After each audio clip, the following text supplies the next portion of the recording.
Thank you very much. We're going to go ahead and get started. If everyone could settle down for me, please. Thank you. We are going to go ahead and get started. I will be your host this evening in Mayor Spiller's absence. I apologize in advance. You got me. I'll go ahead and get this meeting started. This meeting is called pursuant to the provisions of the Open Public Meetings Act. This meeting was included in the annual notice of the meeting schedule as set forth in Resolution R-22-245, adopted by the Township Council at its regular meeting of December 20th, 2022, advertised in the official newspaper on December 29th, 2022, and January 5th, 2023. Posted on the bulletin boards outside of the municipal building and has remained continuously posted. In addition, a copy of the annual notice is and has been available to the public and is on file in the office of the Township Clerk. Will you all join me, please, in the Pledge of Allegiance?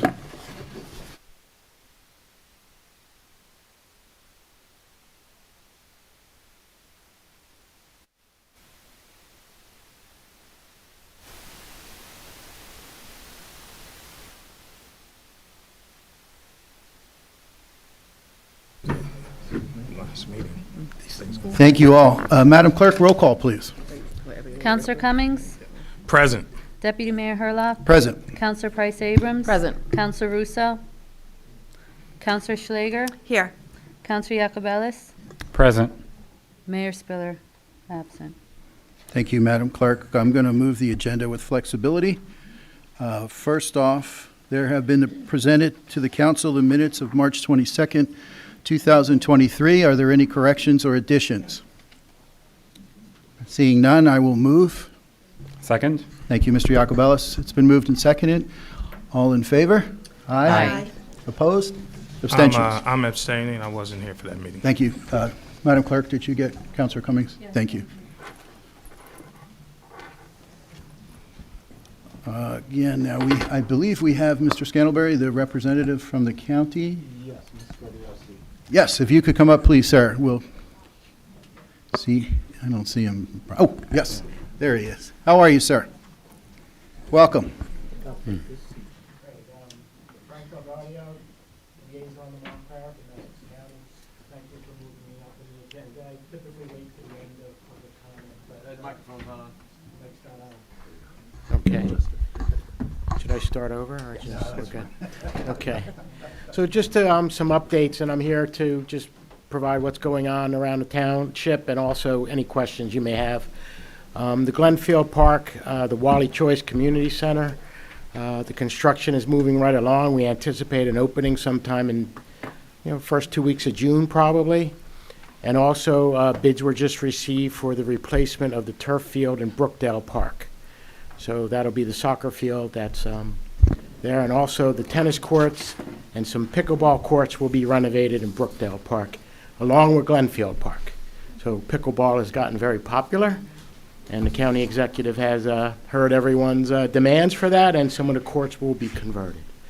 Other than that, the Watchung Plaza intersection is still under engineering review.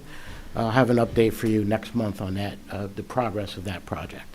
That's all open for any questions possibly, or? Thank you, sir. I appreciate that. Thank you to the county executive and the Board of Commissioners as well. Do any of my colleagues have any questions? Or just echo your thanks, Deputy Mayor. Thank you. Just Thank you. Frank, Appreciation. just a quick question about Watchung. My students studied that intersection. They did a report. They gave all their papers in to the Montclair State University folks.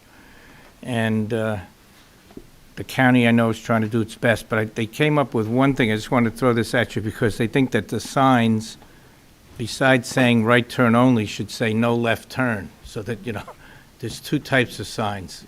To double the effect. Right. Right turn only is fine, but no left turn is what people need, so.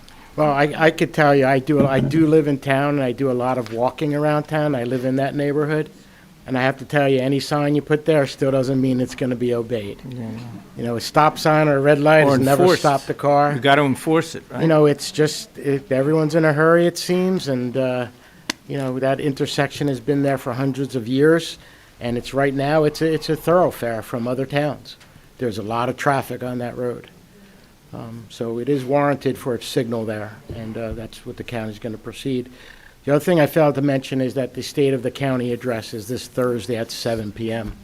It will be held live. It's open to the public at the Essex County Hospital in Cedar Grove, and it will be live streamed. So if anyone's interested in seeing all the accomplishments for the year and what's coming in the future, but Thank you. Thank you. Thank you very Frank, much. Frank, sorry, if I could just, quick comment. At the next meeting, we're going to be likely introducing a Vision Zero Task Force resolution to create one.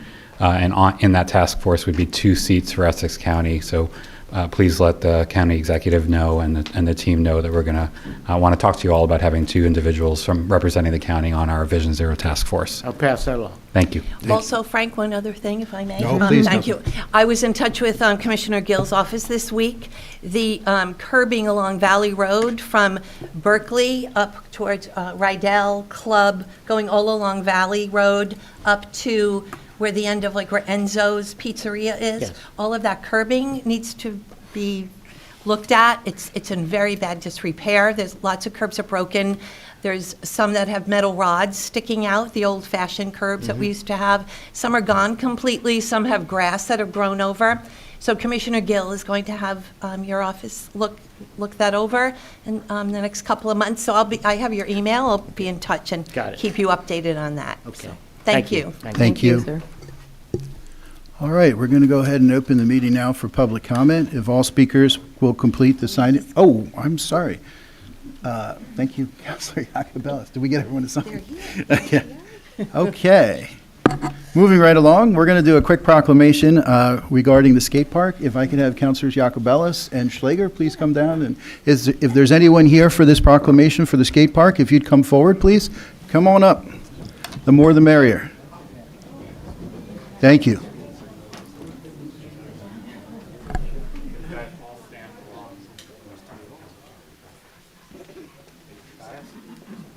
You guys can all stand over there. We're going to read to you from here, okay?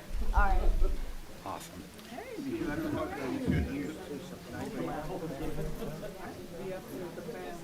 We're going to call, we're going to call out. We are calling on you all. Yes, and everybody will come take a picture. No, the council. We're just reading it together. Who's here? Hi.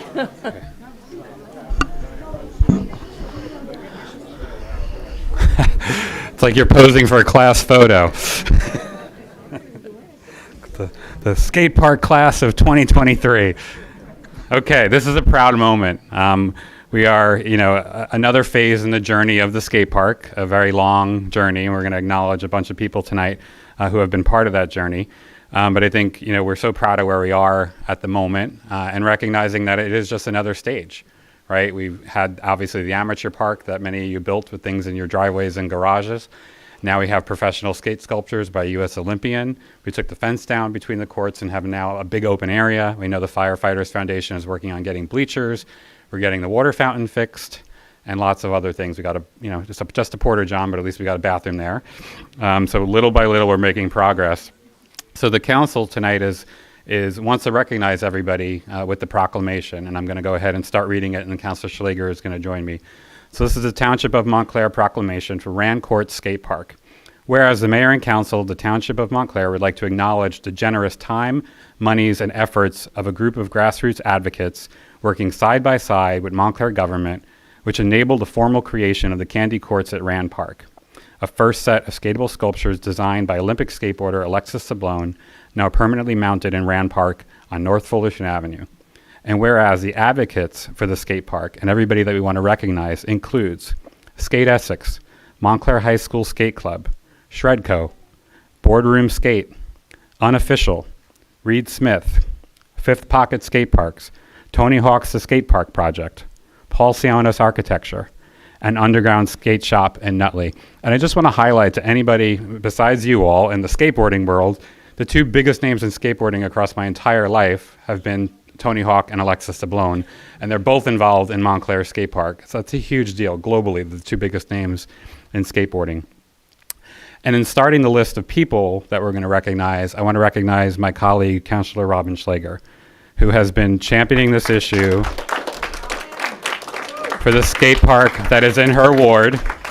It's written on here, the seed that started Skate Essex. It is one of the very first things that she brought to my attention. I saw it was a fantastic idea, and I jumped on the bandwagon that was already taking off. It's been an honor and a privilege to work with you on this. And I want to turn this over to you now so you could acknowledge all the other incredible individuals who have been part of this journey since long before many of us. Sure. Thank you. And the list continues. Peter Yacobelis, the guy who gets stuff done.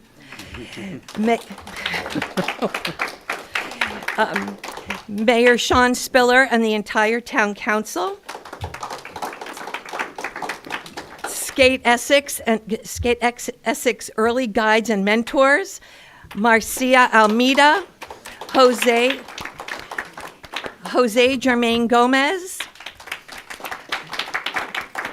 Greg Payson, Dr. Renee Baskerville,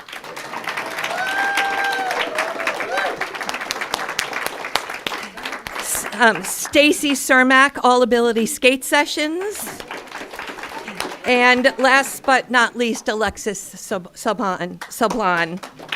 So, continuing, whereas over a 4-year journey led by the students of the Montclair High School Skate Club and the work of Skate Essex, a 501c3 organization developed by Montclair citizens, we now have this skate park, which is both beautiful and usable by the skater community from young kids through adulthood. Now, therefore, the mayor and council of the Township of Montclair hereby acknowledge Rand Courts Skate Park as a popular and beneficial addition to the recreational options in the township and extend their sincere gratitude and congratulations to all those involved in establishing this permanent skate park in our community of Montclair.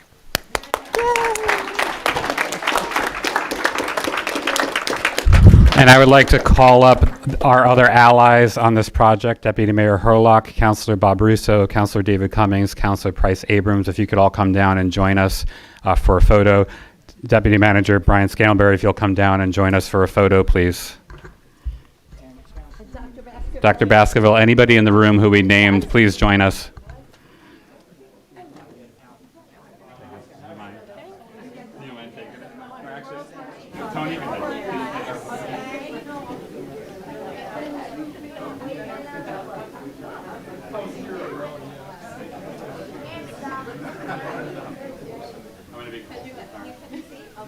All right, 1, 2, 3, cheese.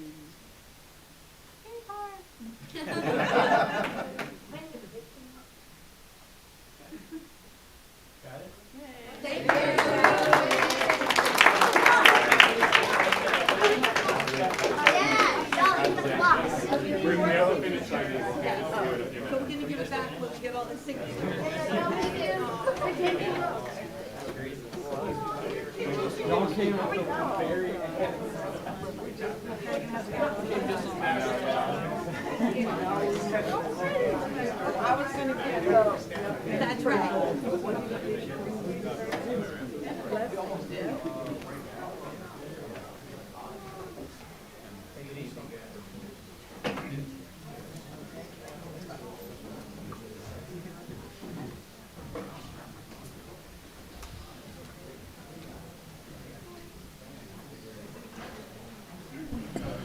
Thank you, Councilors Yacobelis and Schlager.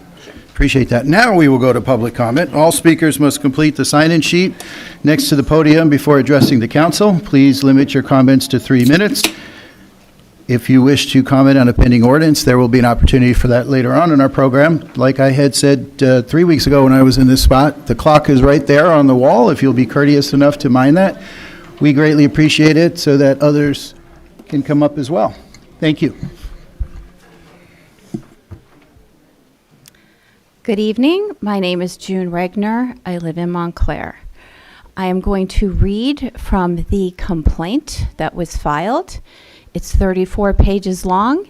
If anyone here would like to follow up and read it after me, I will mark a place, and I would invite people to do so that people know what's going on. Stephen Marshalik and Makari Sampson plaintiffs versus Township of Montclair, Timothy F. Stafford individually in his capacity as Montclair Township Manager, and John Herman individually in his capacity as the Chief of Montclair Township Fire Department, Sharon Matthews individually in her capacity as former Montclair Director of Human Resources, Promotional Prep LLC, and Michael Turpak, defendants. Plaintiff Stephen Marshalik and Makari Sampson by their attorney, law offices of Roosevelt and Nesmith LLC, bring this action against the Township of Montclair, County of Essex, New Jersey, Montclair, Timothy F. Stafford, John Herman, Chief Herman or Herman, Sharon Matthews, and collectively with Montclair, Stafford and Herman as the Montclair defendants. Promotional Prep LLC, Promotional Prep, and Michael Turpak, and collectively with the Montclair defendants and Promotional Prep defendants, allege as follows. This is an action brought under the New Jersey law against discrimination, N.J.S.A. Section 10, 5 through 1 and following, to remedy egregious race discrimination against plaintiffs Marshalik and Sampson, who are black firefighters employed by Montclair in the Montclair Fire Department. Defendants, who include 3 of Montclair's top officials and an outside test preparation vendor, discriminated against plaintiffs and other black firefighters by rigging the promotion process to disfavor them and favor white firefighters. Defendants' scheme had 4 parts. First, the Montclair defendants replaced the existing promotional process with one that diminished the value of seniority, a factor that favored black firefighters. Second, the Montclair defendants added a highly subjective job performance evaluation section to the promotional process, which permitted them having exclusive control over the scoring of that section to favor white firefighters over their black counterparts. Third, the Montclair defendants scored the disciplinary section of the examination in violation of their own rubric to disfavor plaintiffs who were penalized for minor infractions, while white firefighters who engaged in far more serious and more recent misconduct were not penalized. Fourth, the Montclair defendants conspired with Defendant Promotional Prep and its owner, Defendant Turpak, to provide test preparation services only to white firefighters preparing for the promotional exams, while also increasing the impact of the written test by raising the threshold required to move forward to subsequent sections of the exams. As a result of defendants' scheme, plaintiffs and other black Montclair firefighters are lower on the promotional list than they would have been absent discrimination and will be promoted, if at all, later than they should have been. Shame on you. Thank you.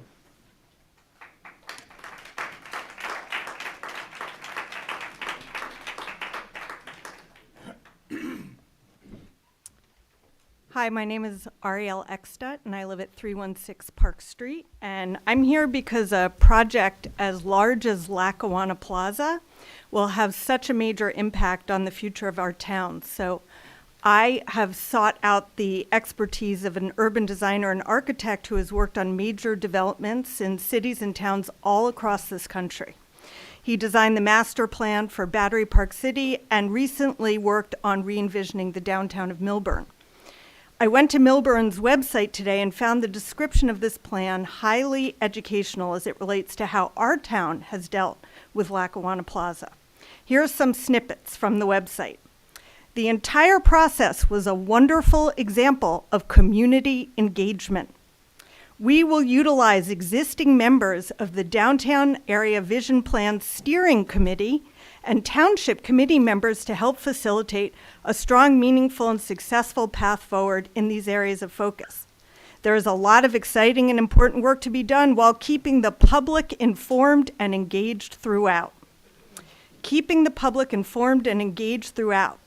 Those are the words that really called out to me. I went to the urban designer and architect to talk about how his firm in the town effectively engaged the community.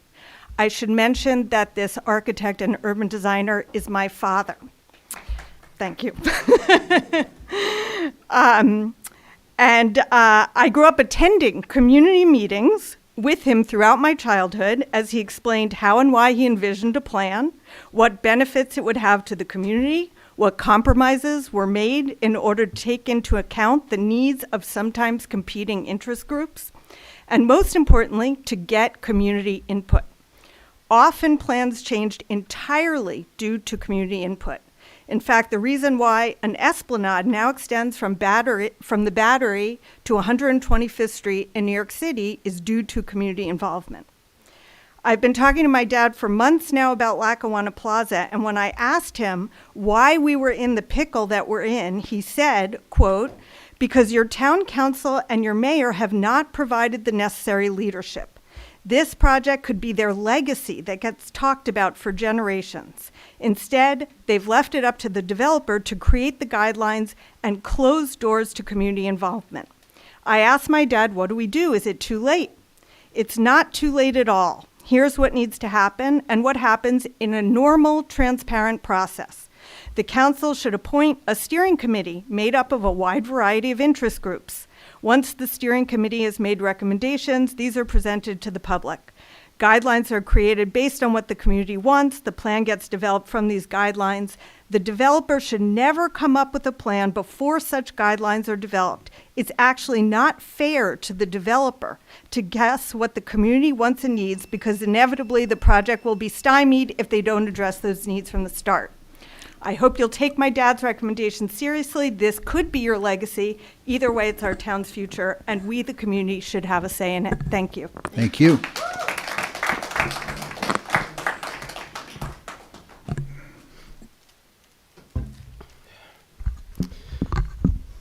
Thank you. My name is Anson Pope. I live at 12-14 Elm Street. Before I speak to my concerns, I'm going to play teacher for a moment, and I ask that you all put your phones down. I'll put the papers aside that you're writing and working on or reading and focus on me. All right? I've read in the press that this council often speaks to one another, goes on their phones. I see Mr. Yacobelis is not paying attention. You're on your phone. You're not paying attention to me. I'm a teacher, and as a teacher, that is how I begin my classes. If Mr. Spiller were here, he would also acknowledge this. Many people have acknowledged this, that you don't pay attention to us, that you don't listen to us, and I'm going to speak more to that. It's been noted by the press. Each of us has 3 minutes of time to speak, and you should be giving us your complete and undivided attention while we do. I gave a clerk the copy of my statement as well as the presentation that was shown at our community meeting this Sunday, which none of you came to attend. It was very noted by the residents and again by the press. None of you were there. We invited you all. Whatever. I'm also going to provide a copy of Patrick Lencioni's book, The 5 Dysfunctions of a Team. I implore you all to read it. And I'm willing to buy copies for each and every one of you. But I'm going to buy one that you can collectively share, but I am willing to buy one for each and every one of you. I found it very inspiring when I was in a very troubling situation in my employment, and upper management was not being truthful, not being honest, not being transparent. And I see that here week after week after week. Lastly, I want to do on my own, and I'm willing to do this as a resident on my own. We need to have remote public comment, all right? The elderly citizens, those who have odd working hours, they have a right to speak. I'm going to look into this on my own dollar, on my own time, and I will even draft an ordinance for one of you to take on. I'll do the work, since you're all unwilling to do so. And with that in mind, can we get a cannabis regulatory commission? It's almost the middle of the year. We have one operating dispensary. How much money have we lost? Night Owl is here. Genuine Grow is likely going to come in and speak as well. I support these initiatives, both of these companies. They're local, hardworking members of the community, and they intend to give back. We need to do this already, all right? Lackawanna, it'll give us its tax benefits, but this will give us real income. Thank you.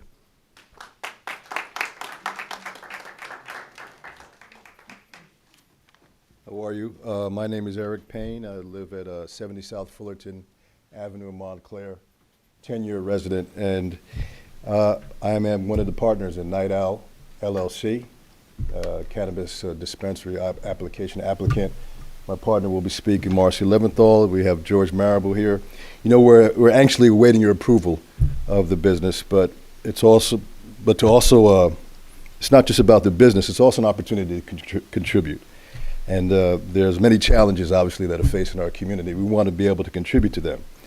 And, you know, as I've been attending these meetings, it's not lost on me that it's really important for new developments, new businesses to be the appropriate fit for the community, right?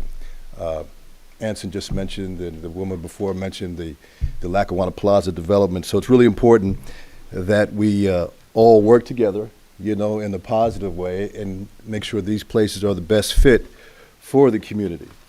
I believe that the objective of the CRC and New Jersey's approach overall is to give these opportunities to local, small businesses and people that have been traditionally left out of these opportunities. You know,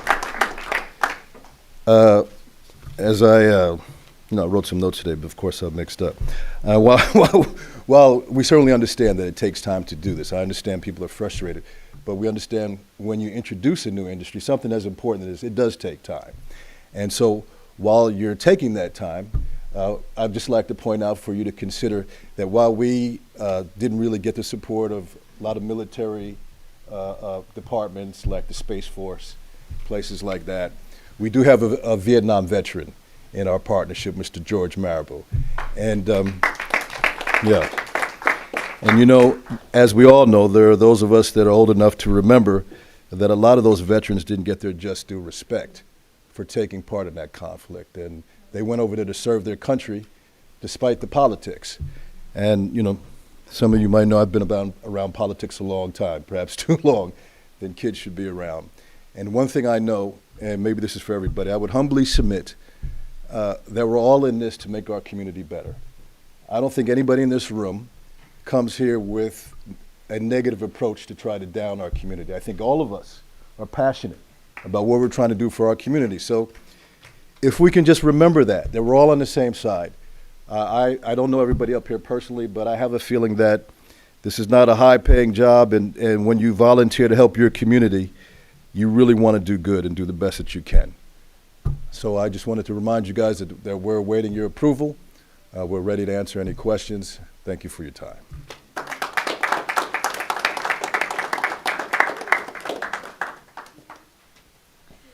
Hi, I'm Marcy Leventhal.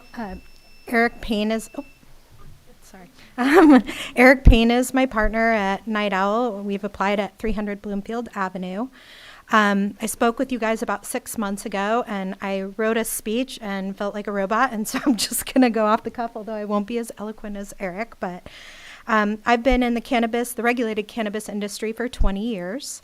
I began my career in 2003 in California and have worked in 22 states, in 4 states internally. Since I last saw you, I helped develop some regulation in Rhode Island, and I am really excited about the prospect of bringing regulated cannabis to Montclair, well, more boutique regulated cannabis, because I know you have Ascend already, but also to sort of remind you that one of the things that's a challenge in cannabis right now is it's become very corporate.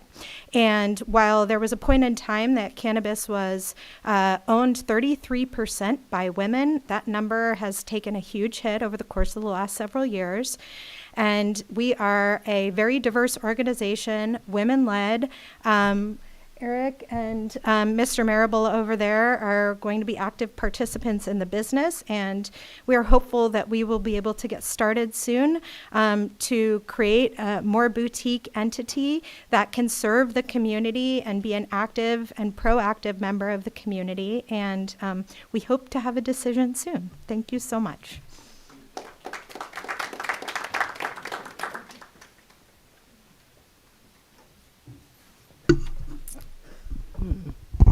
Good evening.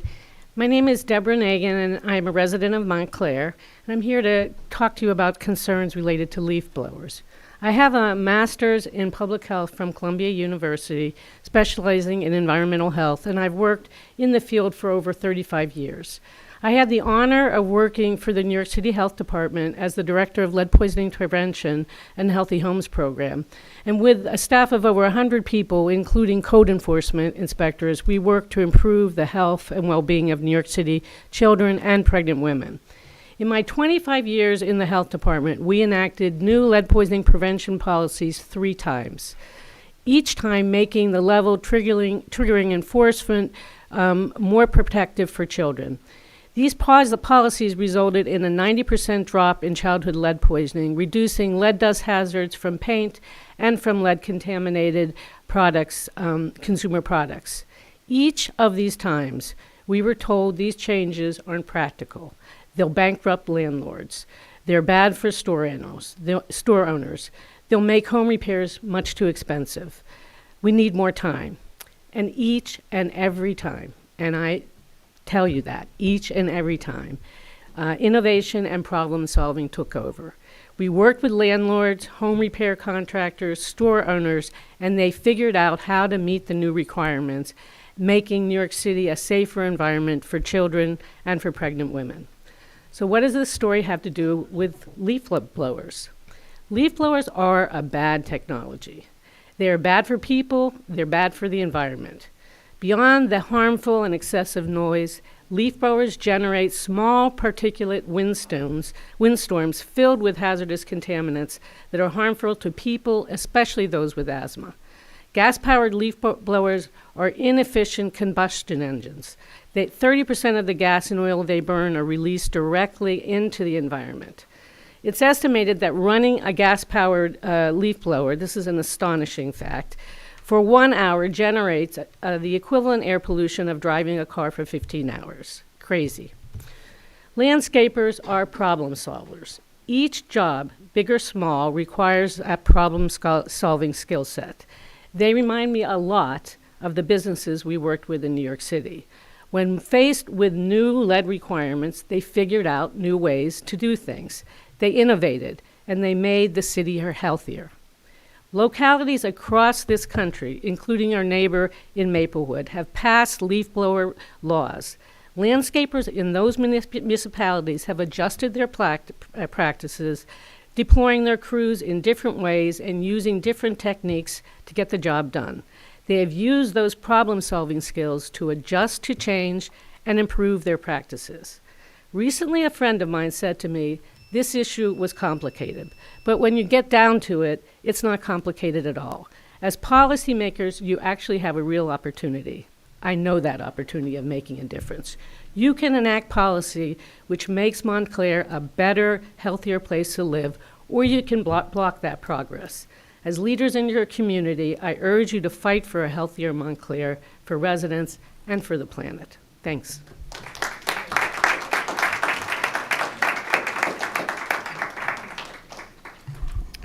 Hi, my name is Louisa Hackett, and I've lived at 222 Inwood Avenue for 20 plus years.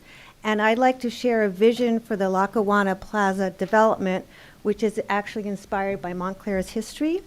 I read a PhD dissertation about the politics of liberalism in Montclair, New Jersey, and Berkeley, California. And to be honest, I skipped the Berkeley chapters and zeroed in on Montclair's. This history starts way back, and for the sake of time, I'm going to summarize just a few highlights. In 1909, Montclair hired a planner, and his plan recommended that Black and Italian people be confined to the outskirts of town where the land was cheaper. The town agreed, and 25 years later, Montclair had successfully restricted the Italian and Black communities to the 4th Ward. In the 40s, it appeared there might be some change after 2 fires killed Black and Italian families, including children, who all were living in overcrowded homes. But in 1948, the town rejected a bond to build public housing. I'm going to mention here, but skip over the details of racial restrictions and housing deeds that didn't allow homes to be sold to Black people, and how in the 40s and 50s, banks denied mortgages to Black people because they lived in neighborhoods considered financially risky. I also won't go into detail about Montclair's current exclusionary zoning rules that protect single-family zone neighborhoods from building smaller residential units that could be more affordable. Right? But, thank you. But I do want to point out that recent redevelopment projects have brought hundreds of new housing units to the Fourth Ward. Increasing the supply of homes is a good thing. The problem is not enough of the new homes are affordable, and I believe the current proposal for Lackawanna Plaza risks doing the same. Now, Montclair does mandate that 20% of new construction be affordable, and Montclair does have a rent control law. Unfortunately, because of New Jersey state law, our local rent control laws can't be applied to newly constructed units, and the 20% set aside doesn't nearly meet the demand for affordable homes. So what is the result of the town's recent redevelopment projects? We now have a lot of high-end rental housing units in which landlords can charge whatever they want. And the proposed plan for Lackawanna Plaza will add even more such rental units. There is an opportunity now for our plan to take some responsibility for its early history of racist housing policies. Why can't Montclair shift the housing being proposed for Lackawanna Plaza and have it actually be majority affordable instead of majority luxury? Impossible, I'm guessing you will all say.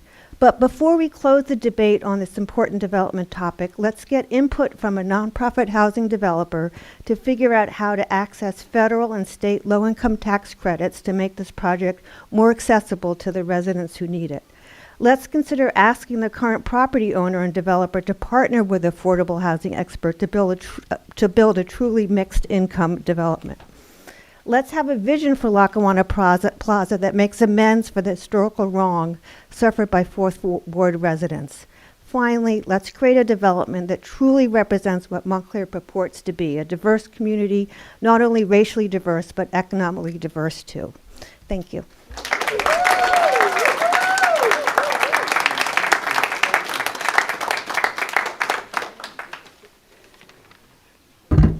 Thank you, Louisa. My name is Rachel Quinn-Egan. I'm also here to speak about Lackawanna. I'm really sorry that you all missed the meeting that we held last week at Pine Street at the fire station. We had some amazing speakers. Dr. Baskerville was also there to speak. People spoke about the concerns of gentrification that this development will surely bring. We had experts who've really studied this, and we will also provide you with the video coverage of our event and our slides soon. I do really wish you had been there because our community came out in force and the information was really vital. The idea of daylighting the stream is a really old idea. It's not brand new and we didn't start it. Catherine Outlaw, at least I think in 2017, already spoke about this, how it was a wonderful opportunity to try to right the wrongs of the 1980s, to uncover that stream and to help to mitigate the flooding, but also just for the environment in itself. So here's a couple of the things that she says. Overall, then and now, it is, by the way, Catherine Outlaw was the co-chair of the Environmental Commission. Overall, then and now, it is my strong professional opinion that a hydraulic study modelling the stream daylighting be performed, as well as a comprehensive culvert inspection, because the underground infrastructure is very old. Ultimately, an engineering feasibility study is recommended to assess potential improvements and natural resources and community benefits of the stream. Case studies on stream daylighting are available. N.J.S.A is one good resource in implementing stream daylighting and showing the results in improved stormwater benefits, water and air quality, aesthetics and more. Daylighting furthermore provides economic benefits to communities through cost-effective alternatives to ongoing culvert maintenance and by keeping stormwater out of combined sewer systems, thereby reducing water treatment costs. Municipalities also gain ecological and water quality benefits such as improved habitat and nutrient retention by revitalizing a previously buried stream. In fact, daylighting streams can also mitigate floods by restoring floodplains, which increases hydraulic storage, reducing channelization, which slows water, thereby decreasing flooding potential, and removing choke points, such as culverts, where water backs up and causes localized flooding. According to the conservation plan component of the Township Master Plan, I quote the following: "In suburban Montclair, many streams have been placed within culverts or urbanized, located within concrete. In most cases, this results in reduction in the volume of water that can be carried by a watercourse. Once a stream is urbanized, the conditions that affect runoff, water quality, sediment, and aquatic life within the watershed are changed permanently. In Montclair, the continuation of this practice should be discouraged.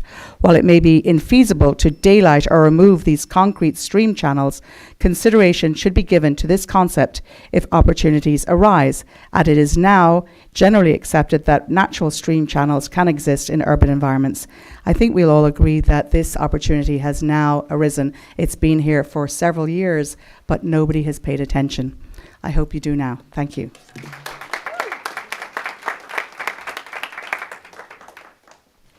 Mr. Deputy Mayor.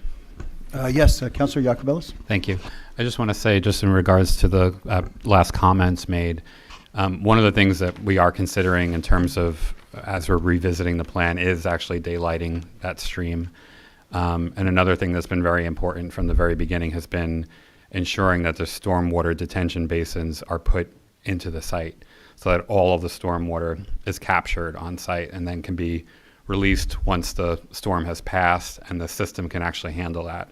So there's a lot of thought going into the separation of ensuring there isn't a blend of stormwater and sewer water, so that we don't have to pay for the additional, or the owner wouldn't have to pay for the additional treatment of that water.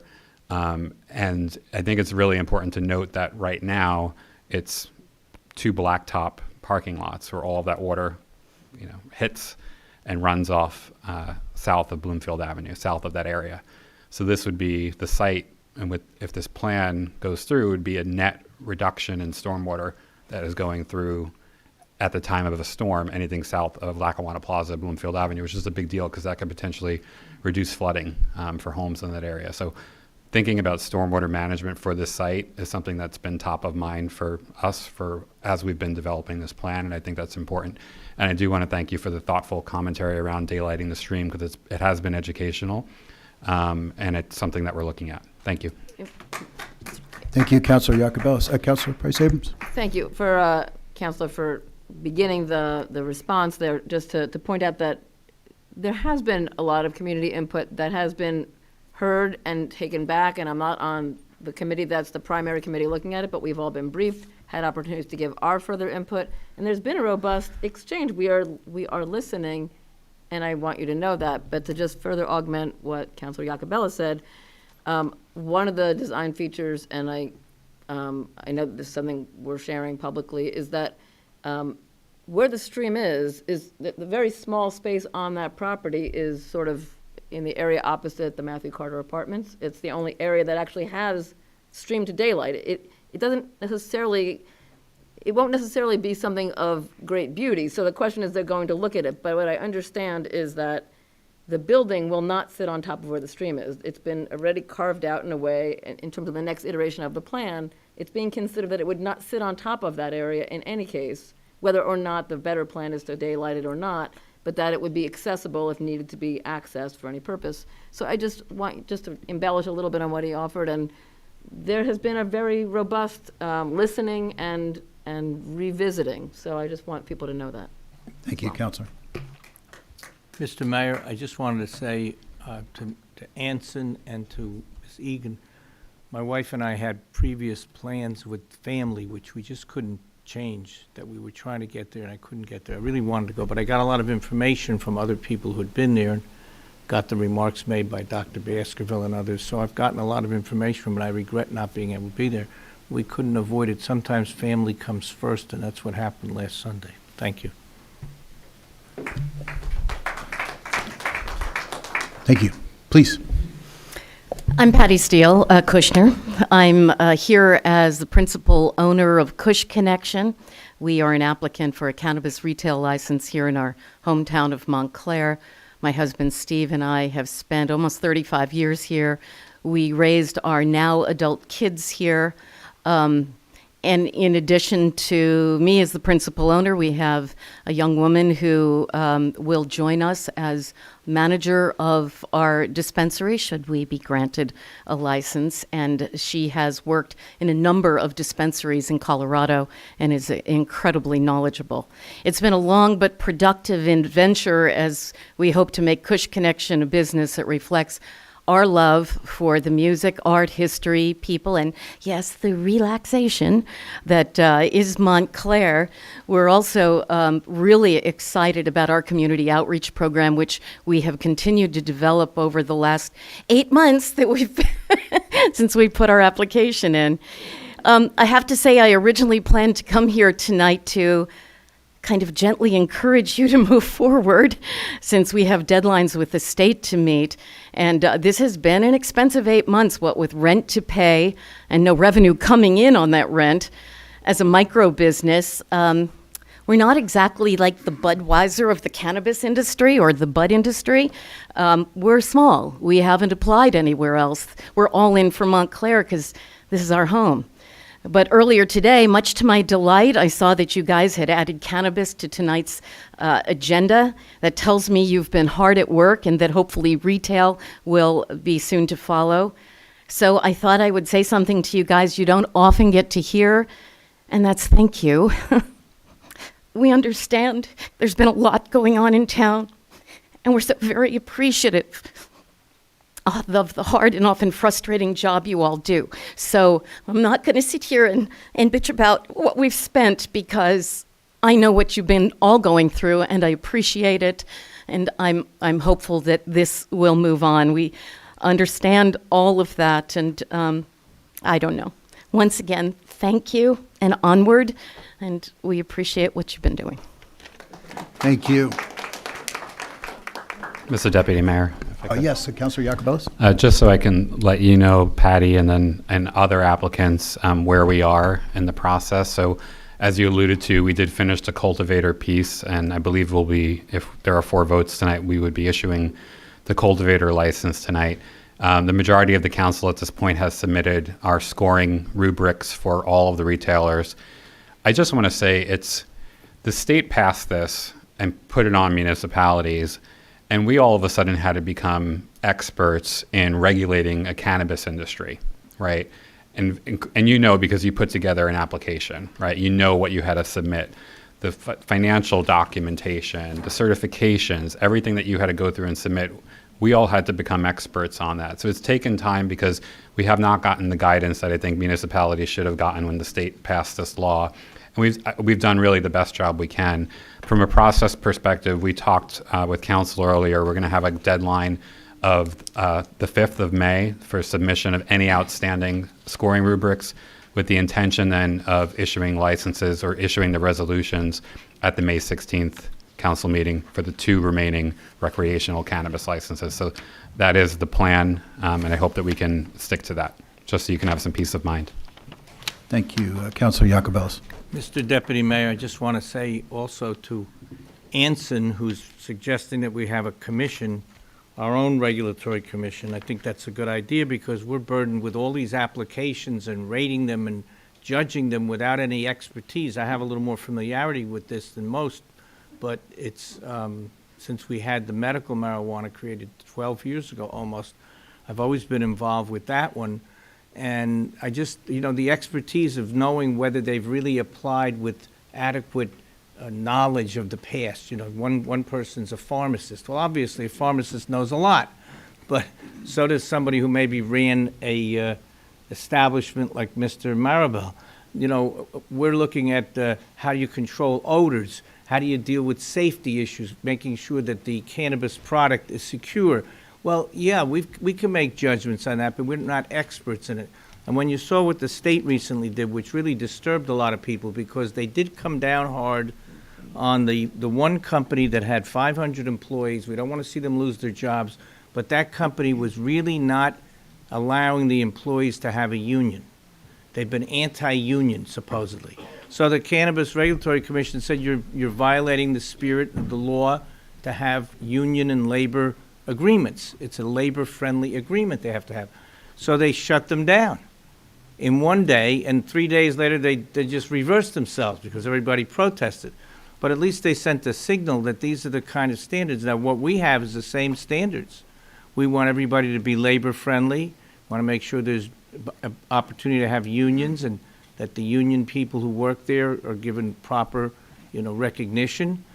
It all goes back to, 1902, Teddy Roosevelt sat down with the mine workers and the miners, and it's the first time a president or the government intervened. Over 120 years ago, Roosevelt said you have to have respect for this union of 100,000 miners, and the United Mine Workers was born when President Roosevelt said to the mine owners, you have to negotiate with them. So all we do today is try to maintain that same spirit of having fair labor practices. But I just want to assure you, I think, Anson, your idea is good. I don't know if we can get to that point before we make the approvals, but we've got to get these done. It was very hard, as Councilman Iacobello said. We got all our rankings in, but, a few points here or there, who knows what it's going to add up to. And if we do that and without the expertise that maybe a commission might have, see, with the right people on it, I think that's a good idea. Thank you, Anson. Thank you, Mayor. Thank you. Hi, my name is Bonnie Abrams-Fogel. I live at 16 Forest Street in the 3rd Ward. Regardless of anyone's reasons for having not attended the April 16th meeting, and there was mention that the slides will be made available and the video. I would say of the 90 people there, it looked like about a third of them were taking out their cameras to try to capture some of the slides. And I thought that the last slide that was presented was incredibly informative and summed a lot up. And while you're waiting anxiously to see these materials, I want to just go ahead and read the last slide to you so you have a sense of how it was concluded. The township, and it was titled, What Needs to Be Done Now? Action, Items, and Recommendations. The Township Council must immediately commission an independent, comprehensive environmental study of the entire Lackawanna site before taking any further action on redeveloping it. 2, the environmental study must consider flooding risks at the site and in nearby areas, possible flooding mitigation measures, including daylighting part of Tony's Brook, potential parameters and locations for any new buildings on the site. 3, once the environmental study is complete, the town must form a redevelopment steering committee, which will guide a community-based planning effort for the site. The committee must be made up entirely of residents, including members representing the Township Council, the Planning Board, and other town boards. There's an asterisk. This is the community-based process that Montclair followed in 2000, what was the year? It's off here. 2006, thank you. In the redevelopment plan for the Elm Street, New and Mission Street area under Montclair's previous Director of Planning. So we did make this up. Number 4, Montclair must act immediately to preserve the socioeconomic and racial diversity central to our town's identity. We could become a national leader in preserving our diversity and keeping lower income, middle income, and working class families in town by examining and implementing new initiatives that are succeeding in other towns and cities around the country. So I look forward to all of you getting to catch up on the meeting and digest it and see if you would, consider partnering with a lot of concerned citizens. Thank you.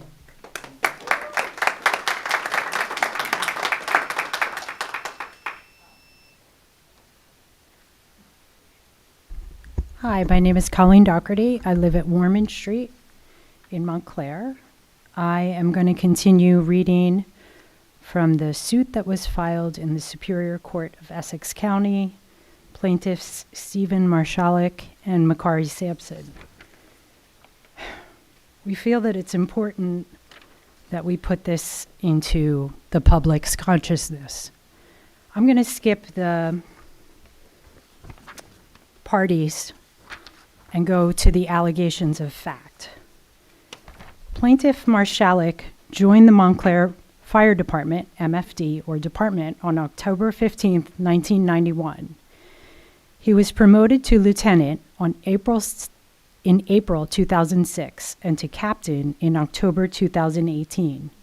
Marshalik was appointed acting battalion chief on May 13, 2022 at the MFD Firehouse No. 1, the MFD headquarters firehouse. However, Montclair terminated his status as acting battalion chief, effectively demoting him to captain and reassigned him from the headquarters firehouse to MFD Firehouse No. 3 on November 7, 2022. Plaintiff Sampson joined the MFD on May 15, 1991. He was promoted to lieutenant in February 2020. Defendant Stafford is the Montclair town manager. He was appointed acting town manager in or about July 2015 and town manager in or about July 2020.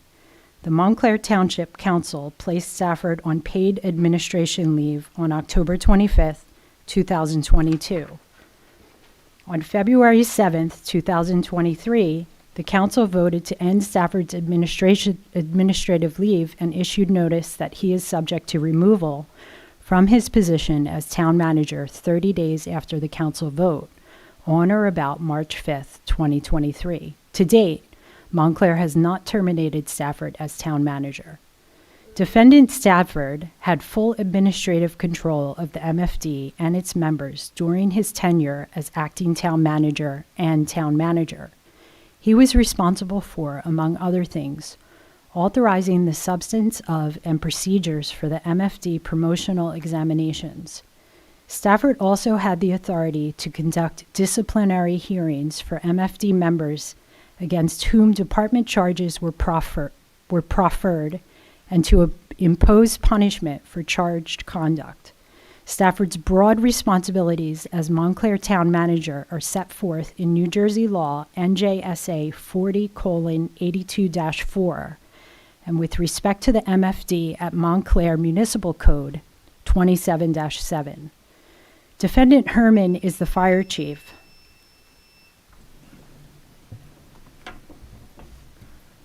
Thank you.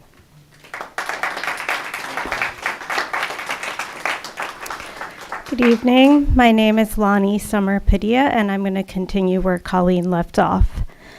Defendant Herman is the fire chief of the Montclair Fire Department. He joined the department as a firefighter on May 4th, 1981.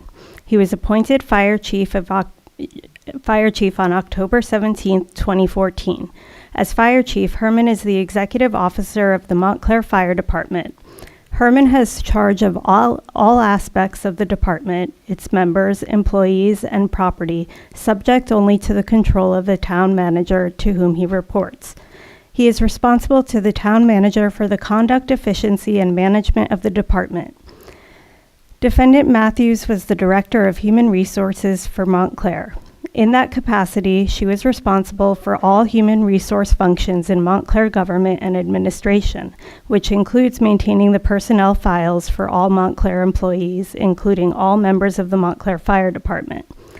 Matthews reported to Stafford from July 2015 until she resigned from her position with Montclair on or about December 1st, 2021. Defendant Turpak is the owner of the Defendant Promotional Prep, which agreed to provide test preparation services to white Montclair firefighters preparing for the Montclair Fire Officer Promotional Examinations in 2021. Turpak was a deputy chief in the Jersey City, New Jersey Fire Department, and also provided instructional seminars to fire departments, including Montclair. Throughout its history, the Montclair Fire Department has promoted firefighters and fire officers based on examinations, the results of which determine the order they are selected for lieutenant, captain, and battalion chief positions within the department. The Montclair Fire Department members are promoted into positions as they become available based on the ranked order of their scores on the examinations for each officer position. The ranked order of candidates for each officer position, commonly referred to as the promotional list, remains in effect until the next promotional examination. Montclair is not a civil service jurisdiction, and therefore it is not bound by the statutory procedures for promotional examinations conducted under civil service rules. Montclair has complete discretion and control in defining the scope and substance of the Montclair Fire Department promotional examinations. It has the unilateral right to establish the examination criteria and substantive questions used to examine promotion candidates. Pursuant to its agreement with the Montclair Fire Department firefighters and fire officers unions, the Firefighters Mutual Benevolent Association, Local 20, and the Fire Superior Officers Association, Local 20A, collectively the unions, Montclair has agreed only to consult with the unions concerning procedures for administrating promotional examinations. The unions have no right to control the substance of the promotional examinations.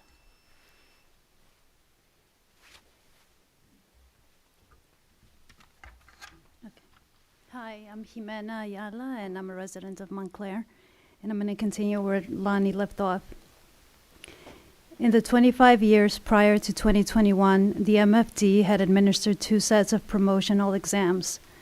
In both instances, the MFD promotional exams followed the format MFD traditionally used for the examinations: a written examination, an oral examination, and a 1 non-test criterion seniority. The 2 examination sections were 100 written questions and 4 oral questions. The sections of the test were weighed with the written questions were worth 50 points. The oral questions were worth 45 points, and seniority was worth 5 points. Seniority was calculated based on 5 years of service. The minimum required to take a promotional exam, worth 1 point, and an additional 0.2 points for each year of service, up to 25 years of service, for a total of 5 points. Candidates were required to score 50% or better on the written questions to move forward, and take the oral test on the 2010 exams. Upon information and belief, there was no written test passing threshold on tests prior to the 2010 exams. Montclair announces new MFD promotional exam rubric. Montclair announced it would be administering the first MFD promotional exam since 2010 in a demo Defendant Stafford issued to MFD members in August 2019. Stafford's memo set forth an exam format that would be comprised of 5 parts: 3 test sections and 2 non-test components, each with its own point value and with all sections totaling a possible 100 points. The 5 parts of the exam format were to be comprised of A, a written examination comprised of 100-question multiple-choice questions. The written examination was to be worth 20 points. Candidates had to score 65% or better on the written examination to continue to latter sections of the exams. B, an oral examination comprised of 1 incident, simulation, and 1 personal issue question. The oral examination was to be worth 25 points. C, a practical evolution demonstration comprised of 2 oral questions which would require a candidate to observe, interpret, and analyze a scenario designed to test the candidate's practical knowledge, experience, and techniques. The practical evolution demonstration was to be worth 35 points. D, a candidate job performance history, which Stafford stated was to be comprised of A, an analysis of the candidate's personnel and training files to measure the candidate's training, experience, education, demonstrated initiative on the job, commendations and attendance, disciplinary history. The candidate job performance history was to be worth 15 points. I'm sorry, I'm going to have to ask you to stop. Thank you.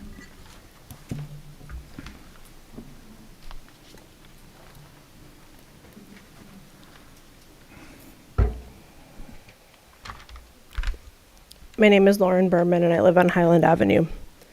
I've spoken at the last several meetings about the need for data from Chief Herman to understand the staffing and overtime needs of the fire department.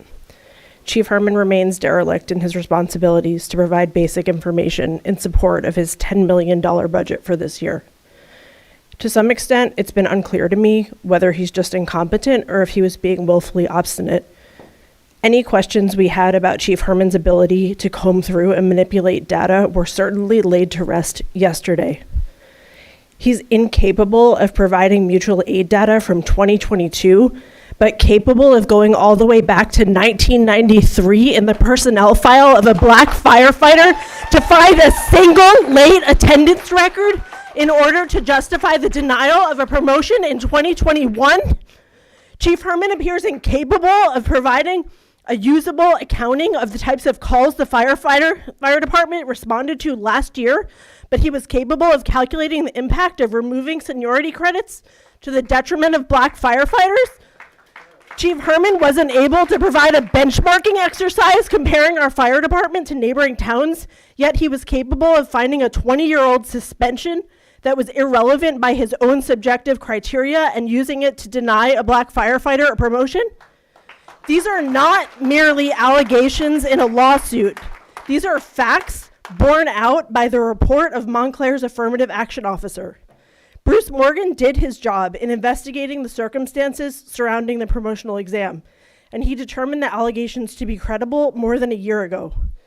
You have been so unwilling to accept a single finding made by Mr. Morgan that you undermined him by hiring a conflicted Cedar Grove law firm to whitewash his report. We're led by a council whose actions do not say Black Lives Matter. Whether we're talking about the firefighter promotions or the number of times the Union Garden residents had to show up here pleading with you to make their homes habitable. You have every fact you need regarding this latest discrimination suit for over a year, and yet you have yet to show an ounce of humanity from your dais. If you don't have the spine to stop Chief Herman's further abuse of power and discriminatory employment practices, then you need to step down and make way for people who will. No more fire department spending in the budget. No hiring of new firefighters by racist Chief Herman. No overtime hours when time card fraud perpetuated against Montclair taxpayers and New Jersey pension fund has gone unaddressed. No Viking stoves, no radios, no. And finally, I think we all need to acknowledge the huge loss we're experiencing this week. This is Craig Wolf's last meeting.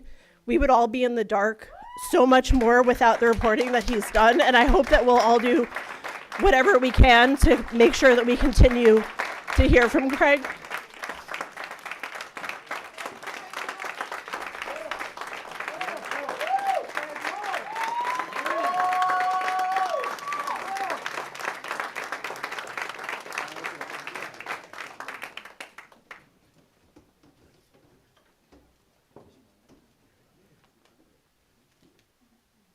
Craig misquoted me once.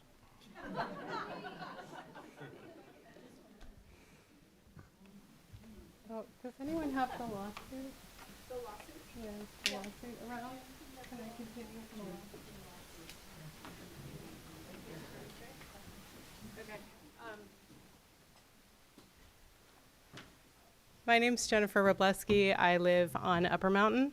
I'm a mom in town. I own a business. I love Montclair in the spring.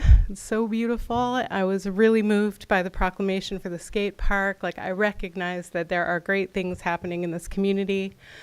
But I can't stop coming to these meetings until we figured out a new life for Tim Stafford that doesn't involve us paying him. And I wish those skateboard children had stayed so they could have heard some of this, because I think that people just have no idea of the abusive, racist, sexist leadership in this community that goes unchallenged and unaddressed. And I wish everyone knew so we could make some changes. And with that, I'm going to continue reading this awful, awful lawsuit that we all learned about this week. The new examination format was designed to use the sections of the examination over which defendants had exclusive control of content. Making sure I'm in the right place. Scoring to harm the interests of plaintiffs and other black firefighters. The Montclair defendants constructed a job performance history evaluation to include arbitrary, subjective, and fundamentally corrupted criteria with the intent to discriminate against Black Montclair Fire Department promotion candidates by lowering their total scores on the exams. Defendants had access to MFD promotional candidates' personnel and training files, which contained the information needed to score the job performance history section of the exam. Defendants were able to use that access to pre-score the job performance history and thereby use the information to raise or lower the scores of MFD promotion candidates. The creation and scoring of the job performance history section was so infused with subjectivity and discretion exercised against plaintiffs and other Black Montclair Fire Department promotion candidates that the only reasonable inference is that it was done with the intent to discriminate against plaintiffs and other Black Montclair Fire Department promotion candidates, to reduce their opportunities for promotion, and did in fact cause such harm to them. The Montclair defendants' unilateral last-minute decision to eliminate seniority was so directly harmful to the promotion opportunities of plaintiffs and other Black Montclair Fire Department promotion candidates. The only reasonable inference is that it was done with the intent to lower the scores of plaintiffs and other Black promotion candidates and reduce their opportunities for promotion in the Montclair Fire Department. The Montclair defendants had represented that seniority would be included in the exams when they sent the draft format to the union in 2019. Seniority had been a criterion in the 2010 promotional exam, as it had been upon information and belief in every prior promotional examination. Thank you.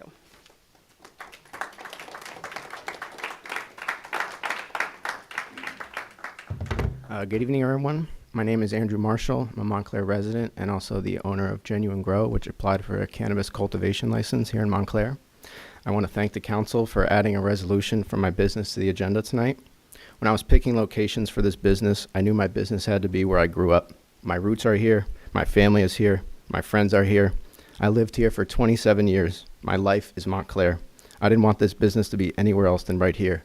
Genuine Grow and Montclair are everything to me. I'm so excited for what I have planned for the community, and I hope you vote to approve this resolution. Thank you for your time.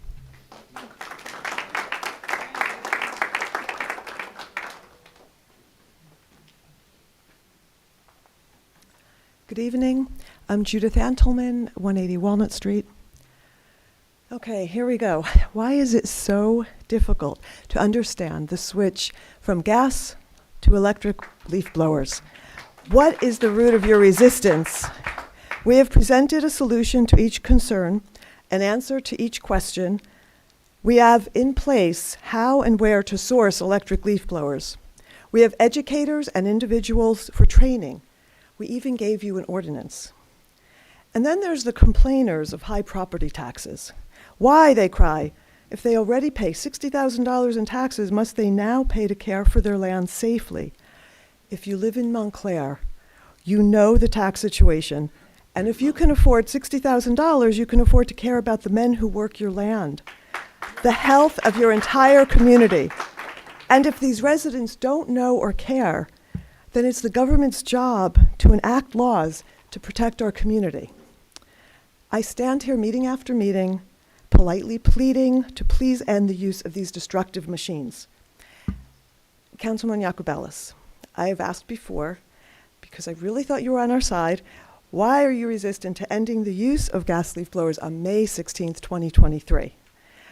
I wonder, are you serving those few constituents above all the rest, those of us who have no rolling lawns, but instead live close enough to inhale the fumes next door? Are these same residents who are currently hosting your campaign fundraisers? I really try to understand. I know you're a politician and must answer to constituents, and we all have opposing ideas and views. And I know you need votes for who you want for future elections. But if you're the progressive I hear you claim to be, your actions on this do not align with your ideals. Montclair residents love to boast how progressive they are. Montclair residents love to boast how environmentally conscious they are. But really, many of these same Montclair residents, they have no idea that maintaining an unnatural manicured lawn is destroying the health and quality of life of all living beings. At top of list are the innocent workers who bear the burden of ingesting benzene, formaldehyde, particulates, and more that will and have caused cancer, dementia, asthma, heart, and lung disease. Blowers create clouds of industrial pollutants, pollens, fertilizers, herbicides, and pesticides, dried animal feces, dust, demolition debris such as lead and asbestos, and all of these pollute the air we breathe. If you define yourself as eco-friendly, as a proponent of an environmentally friendly township, and do not vote now for a 100% end to the use of gas-powered leaf blowers on May 16th, 2023, it is really akin to those in this country who profess to be pro-life while clutching tightly to their handguns and AR-15s. Thank you.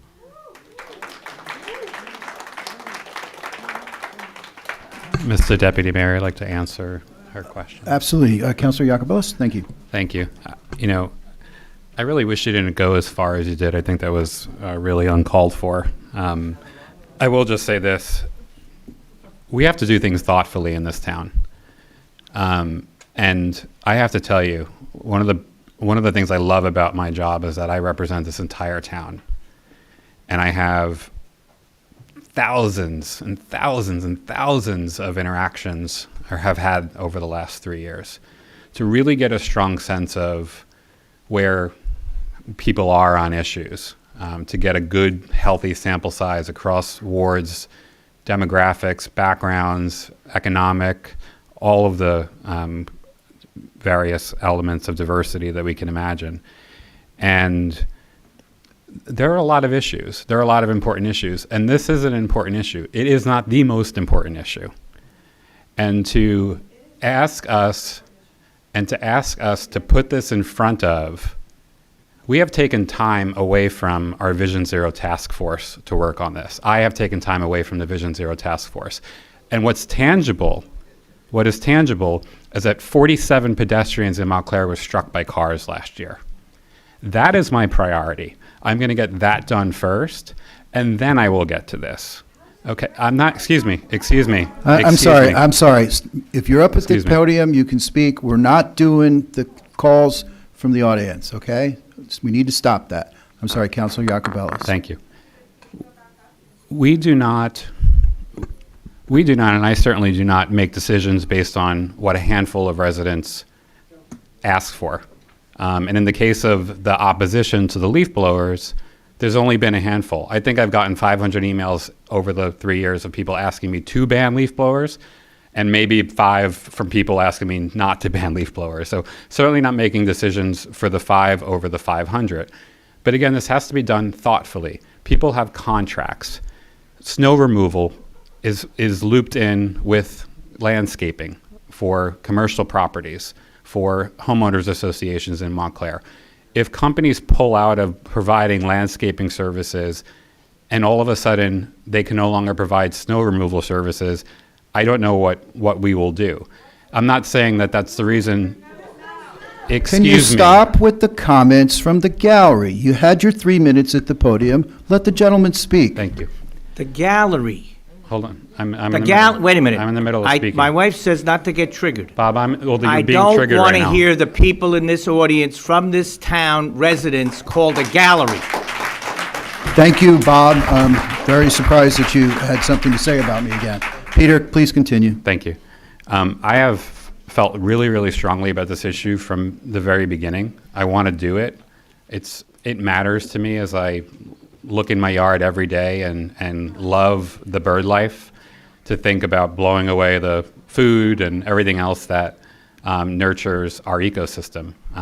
As you know, I was part of the team that led to the ordinance to get native vegetation in Montclair, to reduce leaf blowers initially by 50%, and many other environmental causes. Environmental issues are top of mind for me. We will get to this. I have been saying for 3 years that I am in support of a full ban. But we need to do it responsibly, and we will do it responsibly. But again, and I want everybody in the town to hear this, I respect the advocacy and the passion around this, but this is not the most important issue in this town, and we must respect that we have a lot on our plate and a lot more important issues than this. Thank you. Thank you, Councilor. I'd like to be able to answer that. Excuse me.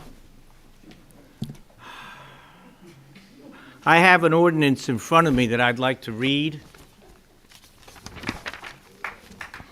An ordinance to prohibit the use of gas-powered leaf blowers and provide seasonal use only of non-gas-powered leaf blowers within the Township of Montclair. The only part I'm going to read of this, because I can't introduce it tonight without a second, which I know I don't have. All right, you think I do? Let's see.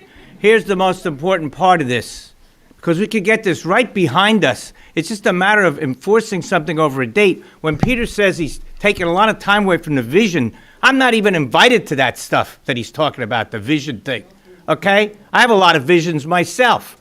Okay, prohibition, here's the key part. If we have to do anything to change the existing ordinance, this is the key to the whole thing.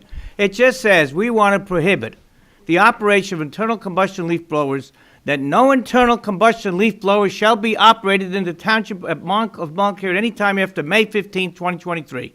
And then after May 15, 2023, a leaf blower may be operated in the township only during the following periods: the month of April in the spring, and October 15th through December 15th, as it is right now, in the fall. And then during these months when leaf blowers can be operated, these are the times, and this is the key thing: Monday through Friday, only between 9 a.m. and 6, Saturday 10 to 6, and Sundays only by property owners 10 to 5. Now, this is in something that was given to us by a large, very, very, very large and growing group of people that are advocating this in Montclair, okay? Not by the quiet Montclair group, which has been too quiet as far as I'm concerned. Now, this is something everybody says they want. But how does it take so long? I worked all day today to try to get an ordinance or a resolution from the law department, and finally at 5:30 I was told, well, it's too late to do something. I'm not blaming anybody. I just know that I worked a long time today to try to get this on the agenda tonight, and it's not. It's not. You tell me somebody up here is going to second this? Good. Then I'll put it forward. Let them put it forward, and I'll second it. The point is, we have continual excuses and delays. That's what we have for some strange reason. So we get it done, and you go back to the other things that are important. I sat at a meeting where I was told that snow is going to be a problem. The Board of Ed, let me tell you what I got from the Board of Ed. I'm just going to talk to the people here tonight. The Board of Ed sent me that it'll cost $6,500 to buy 16 new electric blowers by the DeWalt company. This is coming from the superintendent, okay, an email to me. Then he says that 16 blowers by the Makita company will cost $7,800. Take it out of my salary. I'll pay for them. That's all it's going to take, and they don't even need 16.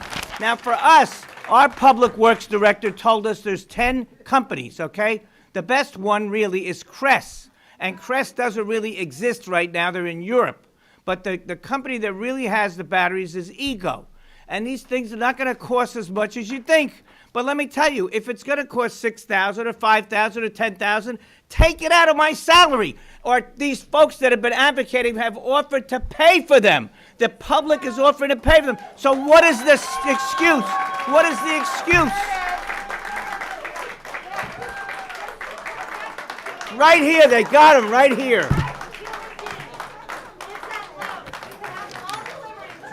All right.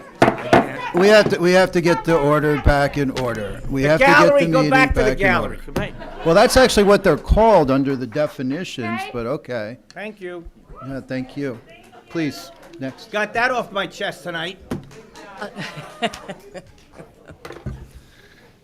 Good evening, everyone. My name is Jason Vest. I'm here to speak on behalf and in support of Genuine Grow. I'm Montclair born and raised, and I'm a resident in town, currently living with my family on Melrose Place. I've been best friends with Andrew and have known the Marshall family since a young age. And for those who know or have met him, there's only so much I can say about how wonderful of a human being he is, and I believe that it does reflect, in his character and as well as his warm presence. One thing that I will say on the subject of Genuine Grow is that Andrew has always been someone who puts his all into something that he cares about and that he's deeply passionate about, whatever that may be. His dedication to Genuine Grow is evident from my point of view. As his friend, not only is he passionate about the cannabis business, but he and Scott he and his father, Scott, are very passionate about the Township of Montclair and committed to making a difference in the community. So I could not have more faith in him and the vision that Genuine Grow has to serve and make a difference in the community. Thank you for your time. Thank you.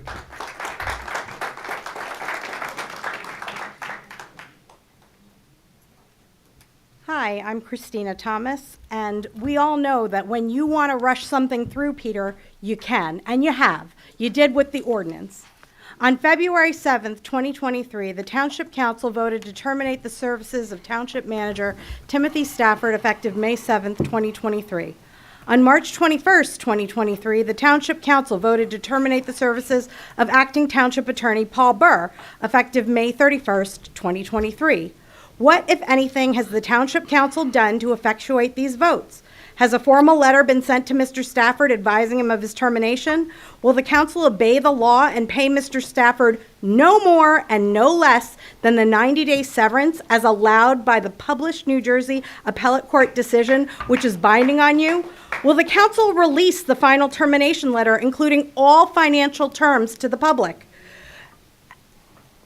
Have at least 4 members of the council given guidance to the township's legal counsel outlining their negotiating parameters? Do any of you even know what's being negotiated? Do you think he's going to go through with his public hearings that you scheduled for this Friday at 10 a.m. when you believe that nobody here is going to be able to attend? Has the council done anything to secure the new legal counsel after unanimously voting to terminate Mr. Burr's services effective May 31st, 2023? Is the real strategy of this council to extend Mr. Burr in 2-month increments until your term ends in 2024? The circular pattern is really clear to us. You vote to terminate, but don't search for a successor, and then you say Mr. Burr must be extended because no one else is in place. Given the indefensibly poor performance and the prolific spending on outside attorneys since Mr. Burr's appointment, why would this strategy even be considered? What do you know, or perhaps what does he know about you that we don't? If he ever leaves, will Mr. Burr be given a golden parachute also? Mr. Stafford and Mr. Burr have unfinished separations are on a long list of abysmal decisions by this council. Your glaring missteps of omission or commission have made Montclair a laughingstock. Please do something in your last days in office to mitigate the damage. Also, the manner in which Oprah requests is handled has been completely inappropriate. The clerk who's supposed to respond is not doing her job, and to the extent that she used to be Tim Stafford's personal secretary and is still getting paid for that in addition to her salary as clerk, is while Mr. Stafford is on paid leave, is ridiculous. It's just another example of how crooked and inept the fiscal mismanagement of this township has been. I believe that raising our taxes even by 2% is outrageous under the current mismanagement of this town by this town council, who have neglected to yet provide the resolution appointing the town manager, much less abide the procedures and laws as required and expected of you. Do better.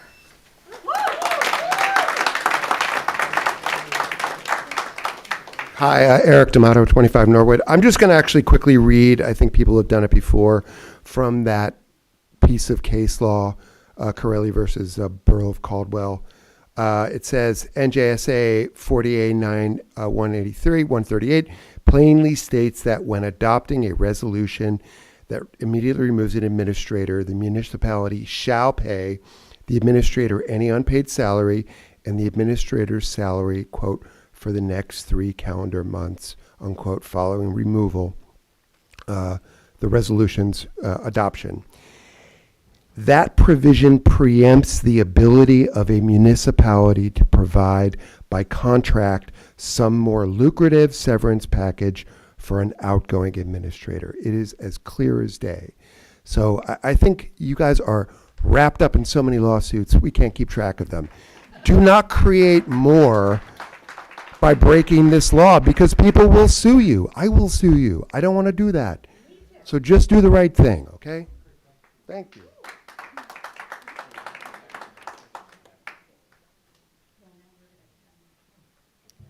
Good evening, everyone. I am Dr. Kyrie Hamilton, and I am the owner of Unity Road, a retail dispensary. And I know you know me because I come up all the time and speak to you. But I want to remind you that we are a women-owned organization. I want you to know that our experience is vast. It is focused on patient safety. I have 30 years in healthcare compliance with an additional 10 years that are focused specifically on cannabis. It is not just important for us to get a license, but to keep the license. And I think that that should go a long way when it comes to deciding who you will choose in the coming weeks. I hope it's very soon. It's a lot of financial responsibility. We've extended a great deal, over $300,000 to date. And I really am in support of Andrew Marshall as a cultivator, and I hope that he gets the votes he needs in order to move forward. And I thank you.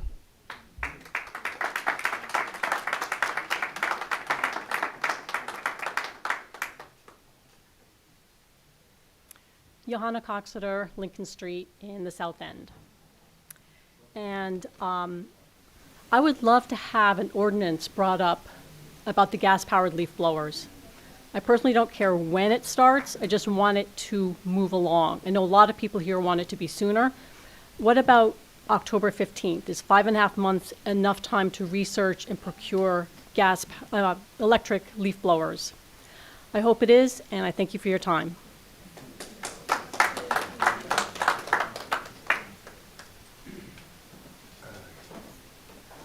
Good evening. Hi, everyone. Dr. Frank Barnes, Jr. I'm at Orchard Court in Montclair, in office 321 Orange Road. I just moved into my new office, so thank you. And we're moving in tonight, so that's great. So I want to say I'm here tonight because I do watch these meetings on Channel 34, and I see the passion, and I want to thank you guys for what you're doing for this town, because it's a big commitment. But I'm up here because lately in the media I was in Montclair Local and Burstonet about Dr. Frank Barnes associated with Cannabis, with seeking a retail license with Trevana. So that came out, so I figured I'm going to come forward and speak to the council, let them know that since it's in the media that I'm for it. I'm with Trevana, and they are a first-class cannabis retail business, and that's why I'm affiliated with them. I'm the business development person for Trevana. We're trying to seek a retail license here in Montclair using the Chase building, the old Chase building on Bloomfield Avenue in North Fullerton. I'm sure if you looked at that application, it's outstanding. And we're trying to build something well, and we're trying to give back to the community. That's my part. I've been in Montclair since 1991, about 32 years here in my office, and 30 years living here in Montclair. I've been here, Little League Baseball, Montclair Film Festival Board, Home Corp, Health Advisory Board, Master Plan for Montclair. A lot of boards. I've been in a lot of community activity, and I still plan to do that. And I found through Trevana that connection with the insight with me to do that more with what they can develop. So I'm seeking support that they look at that application strongly and say that it's a strong application, it's a first class, and it'll do well, building up the bid area in Bloomfield Avenue. I'm turning that empty building into something beautiful, and we will do a lot for the community. So I appreciate your time and hope for your support. Thank you.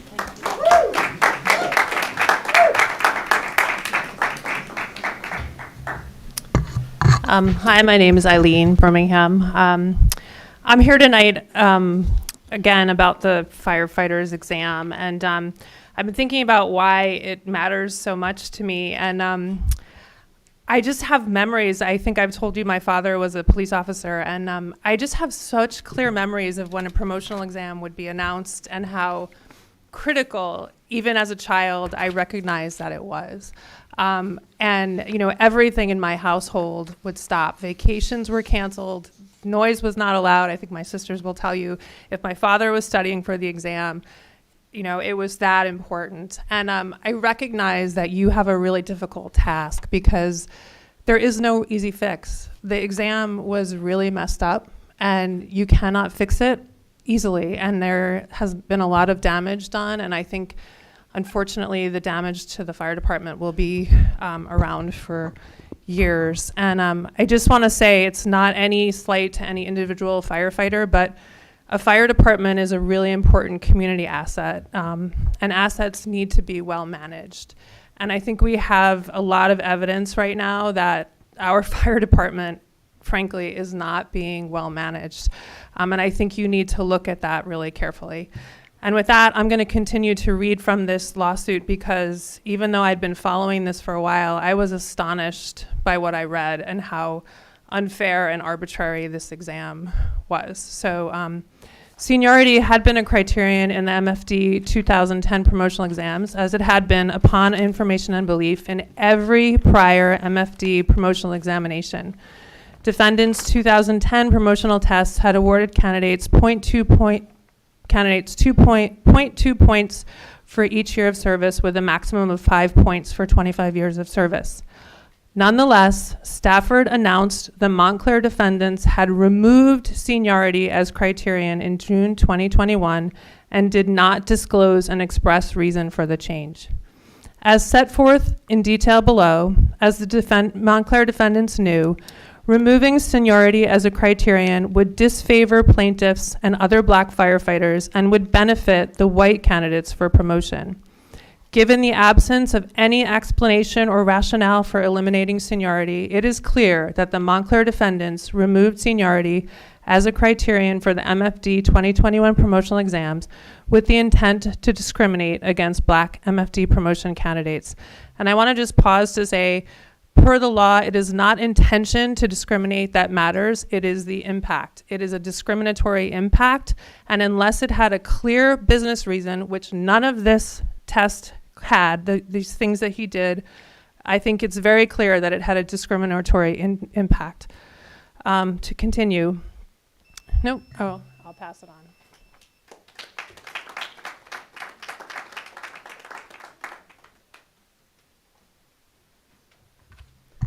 My name is Obi Miranda Woodley. I live on Nassau Road. And first, I want to read a passage from the U.S. Equal Employment Opportunity Commission website. Prevention is the best tool to eliminate harassment in the workplace. Employers are encouraged to take appropriate steps to prevent and correct unlawful harassment. They should clearly communicate to employees that unwelcome harassing conduct will not be tolerated. They can do this by establishing an effective complaint or grievance process, providing anti-harassment training to their managers and employees, and taking immediate and appropriate action when an employee complains.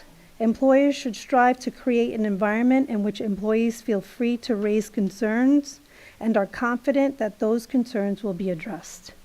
You guys have left these women and female employees to hang. You didn't protect them. We have all of these lawsuits, and now we have the fire department. I'm also going to continue to read what Eileen was reading. Montclair administered the 2021 promotional examination for battalion chief captain and lieutenant fire officer positions over the course of 5 days. In September 2021, the written examinations for battalion chief and captain were conducted on September 2nd, 2021, and the oral and practical examinations for those positions were conducted on September 29th, 2021.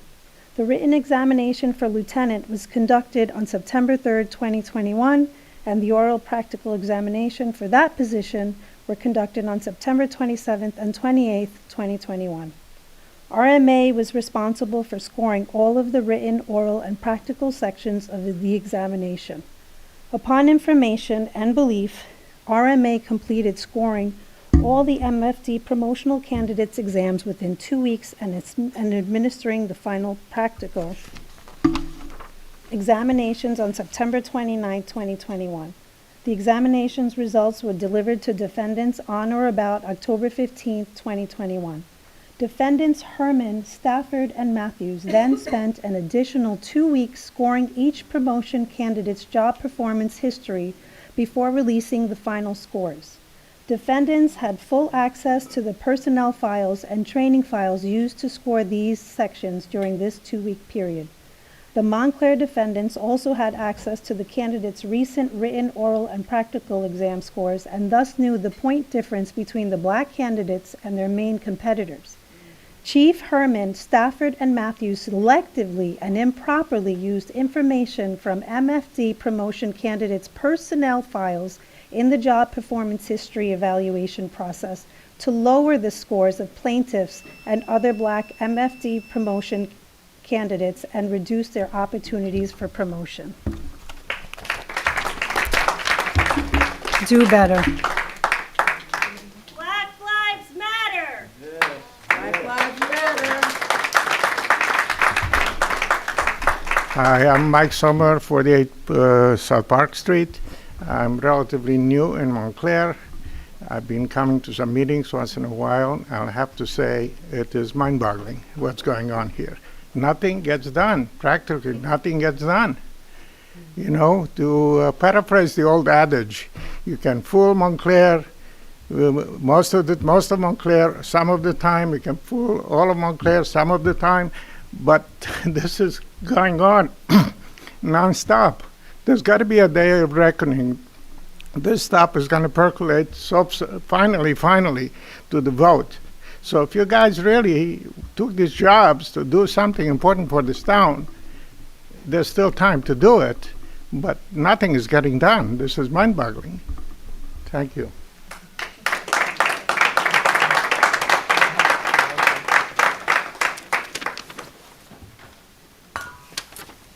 Hi, Lisa Seagartell. I live on Essex Avenue. I've been spending time in Maplewood quite a bit over the past few weeks. The lawns there look beautiful.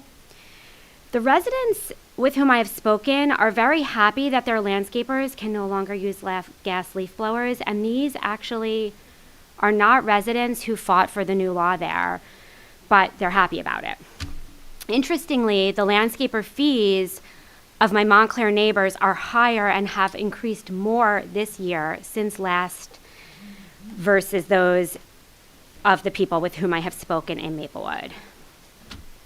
Stop making excuses. It's embarrassing. How can you ignore the effects of climate change? I was going to read from this script, but I actually want to speak about order of priority and hierarchy of needs.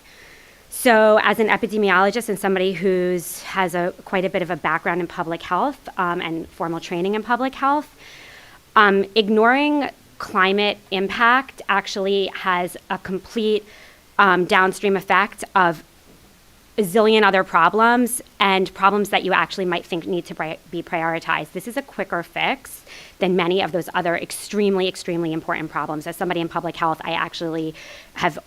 I worked on Safe Routes Montclair. I am a huge advocate for all bike safety, auto safety, and pedestrian safety. And it's foolish to not take this quick and easy action. And every day of additional degradation to our earth is going to hurt all of us. Legislation, you can allow this to happen now. You can keep figuring out reasons to delay. It's like a game of whack-a-mole. At first it was contracts, then it was homeowners associations, then town equipment, now school equipment. These are school grounds where children actually spend their days, and we don't want to keep using dangerous equipment there while kids are there. Many of you made it out on Earth Day. That's awesome, to check out electric cars, other special events, remind us how important it is. This is actually extremely important. I've said to you months ago that Montclair is a town which will continuously put forward and depends on progressive and inclusive ideals and draws people here because of them. And to continue to allow the gas leaf blower here violates those very ideals. To accept and normalize the use of this machine when alternatives in technology and best practice are available goes against everything for which Montclair stands. 2 weeks ago, I said to you, Washington, D.C., Larchmont, New York, Maplewood, White Plains. I know that Maplewood and White Plains passed the law unanimously, but here we must fight for your votes to protect our health and the health of the workers. Something is wrong. You are hurting the well-being of many, many people. Please do the right thing. Mr. Deputy Mayor. Mr. Deputy Mayor. Councilor Price Abrams. Thank you.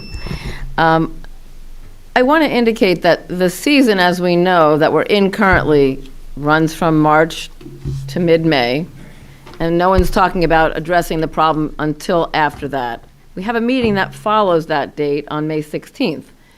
So I have committed to, and we are working to do these things. The commentary would suggest that we're mutely listening to you and doing nothing. We are not doing nothing. We were having conversations last week. The Municipal Services Committee, which is to say Councilors Iacobellis, Russo, and myself, had our attorneys, our DCS director, Mr. Scantlebury, and was anybody else there? But we sat, we understood what the concerns were from the town's perspective. We had the councilwoman from Maplewood, whom Councilor Russo has connected with us by phone twice in the meetings, because we are actively looking to see how we can move this forward. The date of tonight wasn't important because the next time a season's going to start is in the middle of October. It would be my hope, wish, and action to move us to advance it on that May 16th night if we can. And if it can't be done on May 16th, maybe it can be done at the June meeting. But it is my hope that we will be there before the October meeting. We're going to sort of see how can we address the needs that were raised about the township's contracts, not just the residents' contracts, but the town has contracts. Can we find a way, with the help of all the people who want to be generous, to figure out how to appropriately get them the equipment? All I'm saying, and to the advocates with whom I've been communicating in writing, and I'm saying it now, is that we are working on it, and we are not doing it tonight because we haven't responsibly figured out what the ordinance should say. So Councilor Russo is reading from provisions he'd like to see in there. We haven't finished negotiating what this will say, but there's a commitment to doing it, and if I have it as I would do it, it will be done before the October session. Thank you.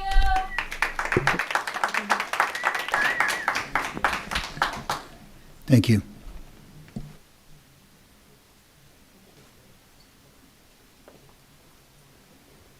Hi, I'm Mariana Horta. I live on Gordonhurst Avenue.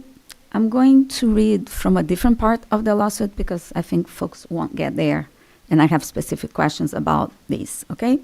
So Herman and Stafford have systematically ignored and failed to make adequate repairs and improvements to Firehouse Number 3. In comparison, Firehouse Number 1 was constructed in 2015, has modern commercial-grade kitchen, laundry, and bathroom facilities, and clean and comfortable sleeping quarters. Firehouse 2, majority of firefighters there are white, and has been consistently maintained and upgraded by the MFPD.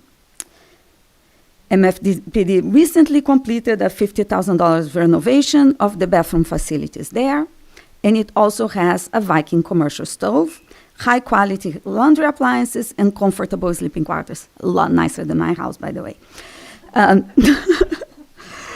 So Firehouse Number 3 has received little to no capital improvements in more than a decade.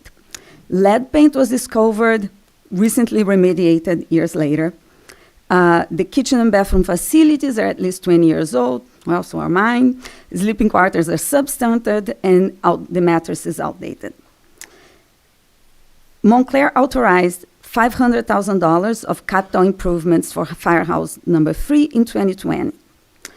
Herman has failed to disburse any of the allocated money to improvements to the physical plant of Firehouse 3. 3 years after the funds were allocating money for such improvements, nothing has been spent on Firehouse Number 3.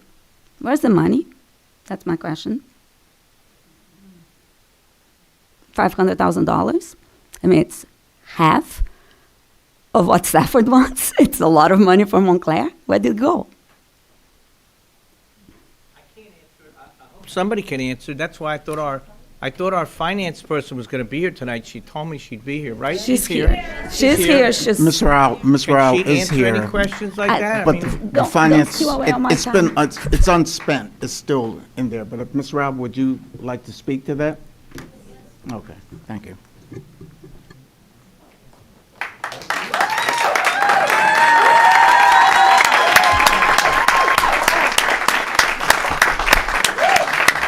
By the way, Miss Rao couldn't come last week because she was asked at the last minute to come here, and that's why she wasn't here last meeting. So last minute request. This time she got much more notice requested. Thank you. Thank you.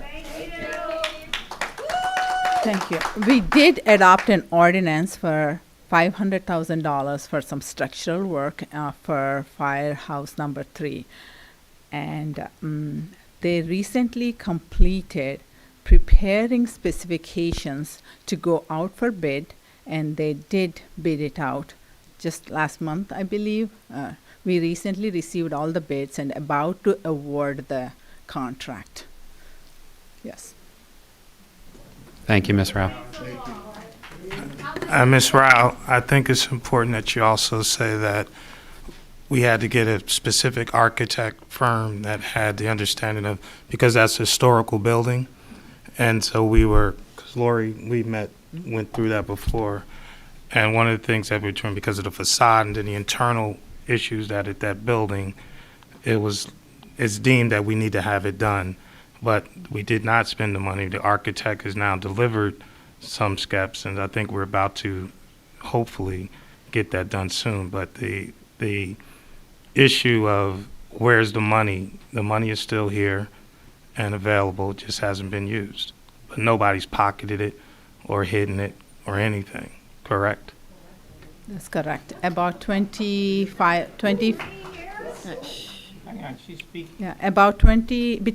and $30,000 were spent for the professional to write the specifications for bid.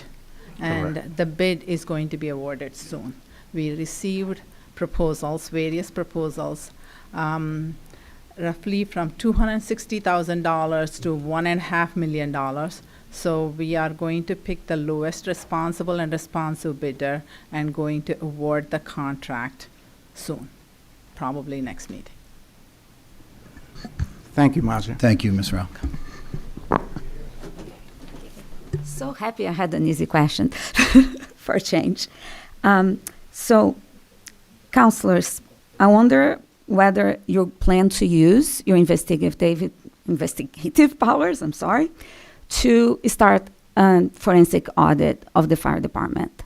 I think we have much more evidence of malfeasance there than we ever had at the library, and we were pretty quick to do a forensic audit there. It appears that there is not a whole lot of transparency regarding how Chief Herman does his personnel decisions, what happened to the folks who faked their timesheets. No one had any consequence about that. So I think that's something you can do, and we shouldn't have to wait the years and years that this lawsuit is going to take to correct some of the problems that we have today. Would you do that?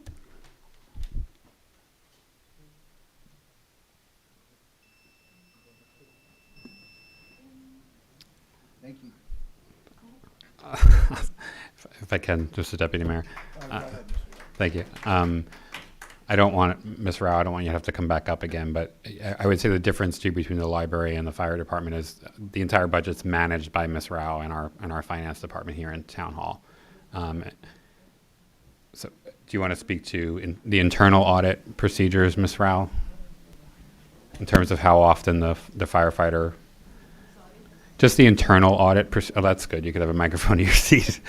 Just in terms of internal audit protocols, how often we do an internal audit, how often the fire department budget's looked at, and that can help us in terms of making a decision for any kind of external audit.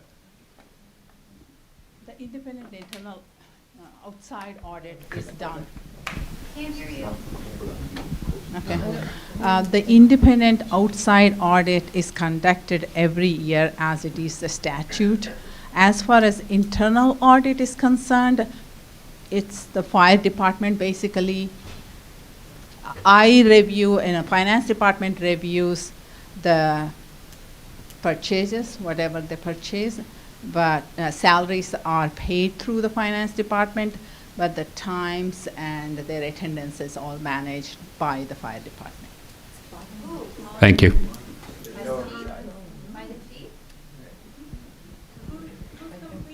Thank you. Thank you, Ms. Rao. Hi, Kenny Berman, first ward resident. I'm going to pick up on the reading of the lawsuit that was filed on Monday. As set forth, the Montclair defendants removed seniority as a criterion with the intent of discriminating against black MFD promotion candidates. Plaintiff Marshalik was the only black MFD promotion candidate to take the 2021 Battalion Chief promotion test. There were 5 captains that took the Battalion Chief examination, and 4 other candidates were white. 2 of the 4 white candidates taking the exam had less seniority than Marshalik. The other 2 white candidates had seniority scores equal to Marshalik. Therefore, it was only white Battalion Chief candidates that benefited from removing seniority from the exam criteria. The Montclair defendants scored plaintiff Marshalik as having a total score of 77.28 for the written, oral, practical, and job history performance sections of the Battalion Chief examination. The score ranked him second on the exam, a total of 0.07 points behind the white candidate, whom they awarded the highest score on the exam. However, the white candidate awarded the higher score had less than 25 years of service on the test date. Had the Montclair defendants included seniority as the criterion, Marshalik would have received 5 points for seniority, and the white candidate scored above Marshalik would have only received 4.8 points for seniority. Had they included seniority on the examination, their rank would have been reversed, and Marshalik would have been the highest ranked candidate on the Battalion Chief exam. Therefore, the Montclair defendants succeeded in lowering plaintiff Marshalik's score enough to reduce his total score on the 2021 promotional exam rubric and rank him lower than their preferred white candidate. Had seniority been included, plaintiff Marshalik would have been in line for promotion ahead of the white candidate currently awarded the top rank. The Montclair defendants discriminated against plaintiff Sampson in the same manner. Eliminating seniority only disadvantaged him, one of the 2 black candidates for the promotion to captain. As a group, white candidates taking the captain exam had less seniority than Sampson. Removing seniority favored those white candidates' scores and disfavored Sampson's scores. With respect to the other black candidate, his seniority was equal to a number of white candidates, and therefore removing seniority neither favored nor disfavored him. Therefore, the only individual disadvantaged by the removal of seniority was a black candidate, Sampson. This played out in the examination results. Only Sampson and 1 white candidate taking the captain exam had 25 or more years of experience, which would have earned them 5 seniority points. The Montclair defendants awarded Sampson a total score of 80.62 for the exam, which ranked him 8th on the exam, 0.34 points behind the white candidate awarded the 7th highest score. Thank you.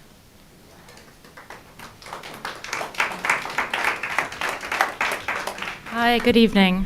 Last time I didn't realize how loud it sounds when it's recorded, so when I went home and I showed my children, they're like, "Cringe, Mom." So apologies for that. I had a whole thing and the science, but you all know that. Listen, I just want to explain. Who you are again, you got to tell Yes, my name is Anna Grossman, and I'm from Ward 2. I'm the one you blocked on Twitter. Sorry about that. I was trolling you, and now you'll understand why. So this gas leaf blower thing, I know it sounds like it's just something that's a strange thing we're obsessed with. You know all about the science, but let me just put a picture on this. So my mom died of lung cancer, and she died 9 years ago, and I miss her so much every day. You guys would love her. She was crazy. She was like, I grew up in Italy, and her boyfriend used to wear a dress, and we were in a small town, and she was the only single mom with a like transgender boyfriend in Italy, right? I speak Italian if anybody does here. She was totally amazing, and I lost her to lung cancer, and she wasn't a smoker. And she lost her father to lung cancer. So these machines, you know, that people are blowing leaves around with, unnecessarily, that could be replaced with that thing right there, are sending chemicals into my lawn with my children who are susceptible to this horrific disease that I held her hand when she, the whole time when she was gurgling the death gurgle and finally giving her last breath. I was there with her, I watched it, I saw it. while she lifted her arms up and said, "Mama," because her mom came to get her. It's real. Lung cancer sucks. It's so horrible. And the gas leaf blowers, the workers, they're exposed to this, and they get twice the amount of cancer, lung cancer and bladder cancer risk. That's what's happening to them. They're not here because they're undocumented, probably, workers, right? And they don't have a union, and they're being sent with these horrific things to clean up our yards in wealthy Montclair because we want the yards to look like golf courses when Van Vleck is so beautiful and they don't use gas leaf blowers. It makes no sense at all. And it is a question of environmental justice. And our governor, Murphy, has signed a sweeping bill for environmental justice just the other day. And so did President Biden. And we're Montclair, right? We're progressive. We go there when they go there. And we have got to protect people from this horrific disease, especially for something so stupid like that. So please, help us.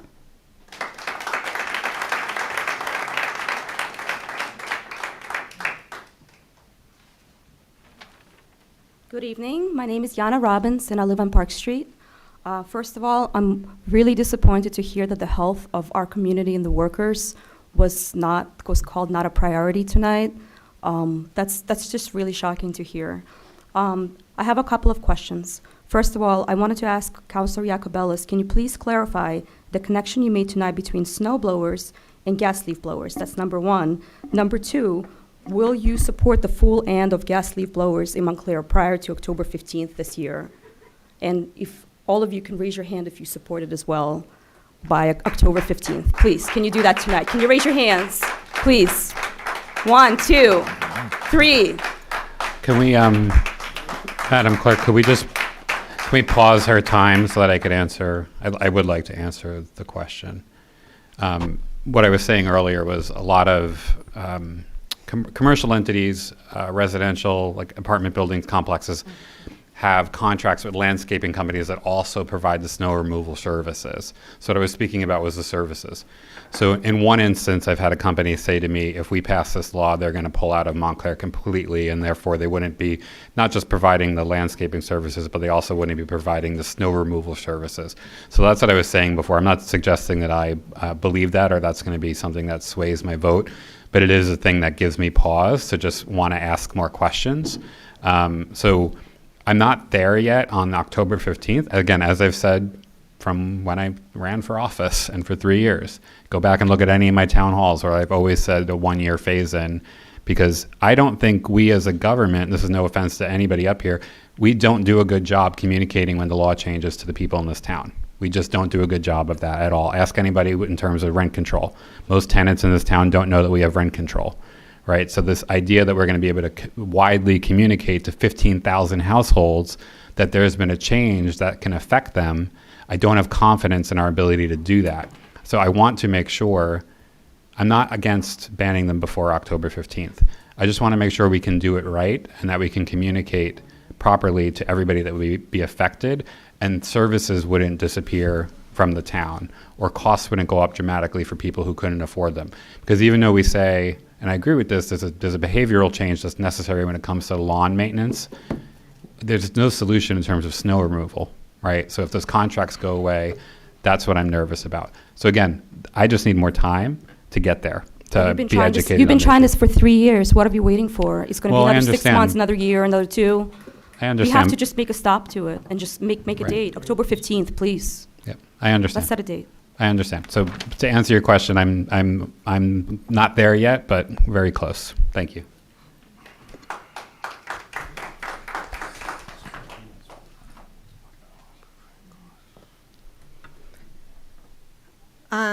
A year ago, I emailed you, Councilor Iacobellis. We'd been in touch previously, and I said, Maplewood just passed a ban. We can get there too. And you wrote back, yes, I'm all over it. I have 3 votes, I just need a 4th. And now I'm realizing here tonight that you are the 4th. And it's been a year, and I'd like to know what you've been doing for that year when you say you wanted a year phase-in. because we started coming in February and we hadn't seen anything prior to February. And really the first traction we got from the council, and thank you for those who gave us that traction, was starting in March. So I'm just really confused that if this needed a phase-in, that you've heard from Nancy Adams in Maplewood, our 2-year seasonal limits equal our phase-in. And when we're watching town after town after town get this done, what is going on that we are here begging for this machine to go away? It's not normal. 110 decibels, 20 feet from where I live, that make my windows shake is not normal. Bringing my children and my animals inside because of the noxious fumes from 20 to 30 feet outside my back door is not normal. Men with no health care, with these machines strapped to their backs, inhaling it for 8 to 10 hours a day is not normal. All of you together should form a team who wants to stop this. This machine is available. It is one of the leading electric manufacturers. It was on the list that we heard from you in the Municipal Service Committee meeting on Friday. It's available at Lowe's. My husband and I went to Patterson and we picked it up off the shelf. I'm in touch with the rep. He's now in touch with the Department of Works. This can move forward. The limits end in May. And at that point, you should be banning it. You should second it tonight, and we get it ironed out next month, and it would be poetic for this to end May 16th, the day after we're done with these things here. And that's it. We're done. And we did it. And it's not a feather in any one person's cap. It's a feather in this town's cap. Why don't we want that? And I apologize. I realize that's probably a reference I'm not supposed to make. I don't understand what's happening here. This is like the emperor's new clothes over and over and over again. And for you to tell us it's not your priority. How can the health of 40,000 people, you don't need to do the heavy lift. We want to do it for you. I've got a template of a door hanger that we can copy from Larchmont and make it our own and put it on all the doors. They put it out through the water bill. How do you say we can't communicate to a community when you've got advocates who want to communicate to the community? And then you just tonight for the skate park, you congratulated them on a symbiosis between advocates and government. We want to be part of that symbiosis. Why aren't you letting us help you? And you make us fight and beg? It's not okay. Thank you for your comments. Does anyone want this as a gift? Anyone want to try it out? I want to ask our attorneys, can we accept that for the town or what? What's the law here? Well, you know what she's asking? Bob, we'll have to look into that. We'll look into that, okay. Can someone second it tonight? We're not doing it tonight. We'll do it. Please, proceed. Are we good here? You want me to go? Okay. Case on Little, Black Lives Matter, New Jersey. I am so disgusted at what I've been hearing and coming out of this fire department. But I'm even more disgusted that there is not allyship and there's not a remedy and there's not a plan that is coming from this council. So before I continue, I want to ask from you directly, looking at you and your faces directly, what is the plan to remedy Black pain, trauma, and suffering in Montclair? Specifically, out of Montclair Fire Department. What is the plan?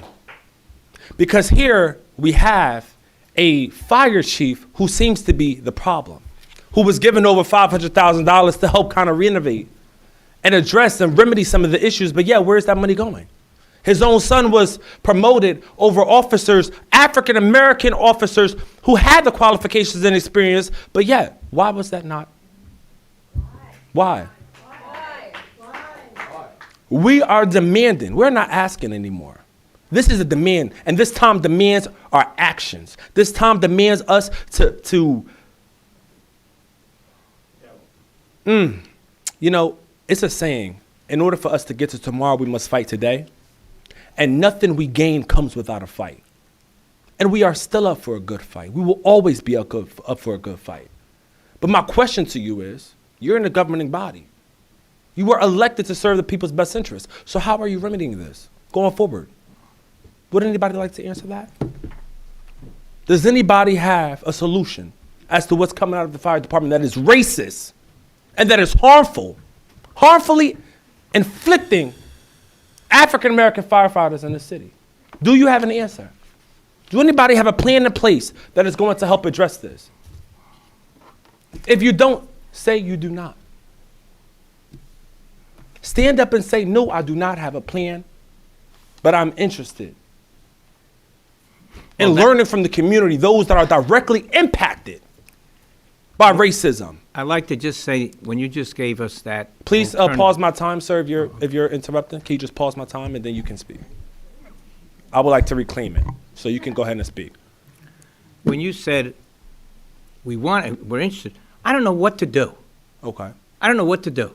I've been fighting for black folks since I lived in Newark and supported Gibson for mayor against the Italian corrupt mayor that I supported. So I came here to Montclair. Mr. You may not Russo, be is from it, right? Montclair, Mr. but I got Russo, is elected it? because black folks voted for me. But I Okay. want something done about this, and I don't know what to do. I don't know what to do. I'm restricted in what I can do. so- They're telling me I can't do anything. Okay. That's what the lawyers tell us. So, Mr. Russo, is it? If I can give you this insight, and this suggestion is, and you acknowledge that it's because of black people I that got you are in elected. that seat. And I hope that the other, black faces understand that too. Have you invited those that are directly impacted in the decision-making, conversation around table and heard from their needs, wants, and wishes, and then or are you like in a minority here? I just want to get a little bit more familiar as to what's happening.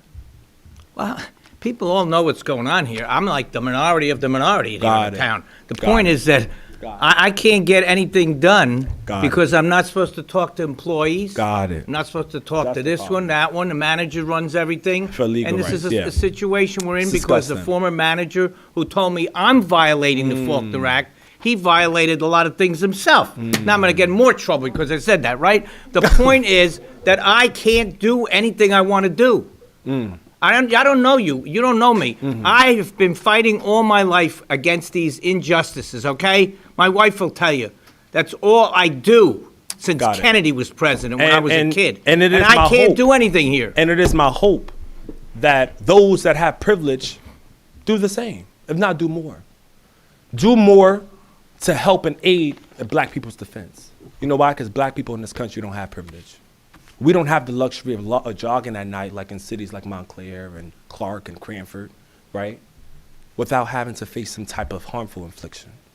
So since you have the chance, you have the opportunity to reverse course, you have the capacity, in closing, you have the capacity to do what's right, change the cycle and do what's right. Do what's right. Because now demands our time to do it. And it demands our time to act as such. I yield back. Thank you.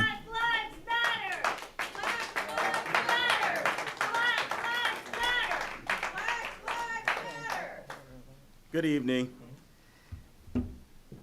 I'm Jonathan Yelverton, and I also work in an industry that saves lives. I'm an administrator for cancer research. I've been doing it for over 20 years. I've worked with some of the most brilliant top scientists and doctors in this country. Can anyone tell me when the first firehouse was started in this country? Does any of you know when the first firehouse was started in this country? What city was it started in? Philadelphia, in 1736, Benjamin Franklin. He was the first chief. And he was also a slave owner. Okay? That's where it started. The fire department, the police department, they're all rampant. It's a culture.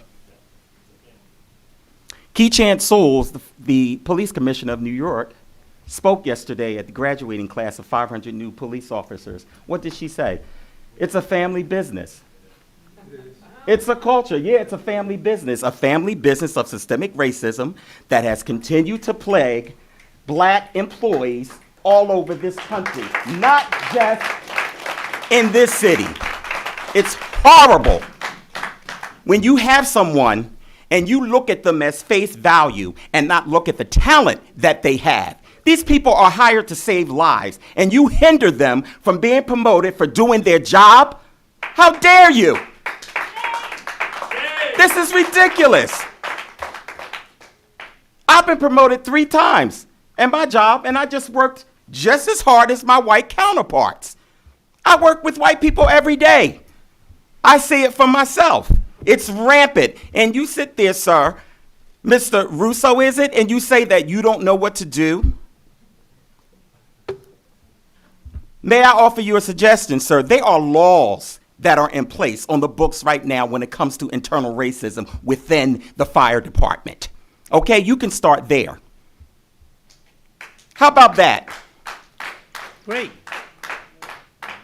You cannot sit there and tell me that this is not wrong. This is completely wrong. You completely overlook employees that have worked in the fire department as diligent as anybody else in their counterpart, and they change faces when it's time to be promoted.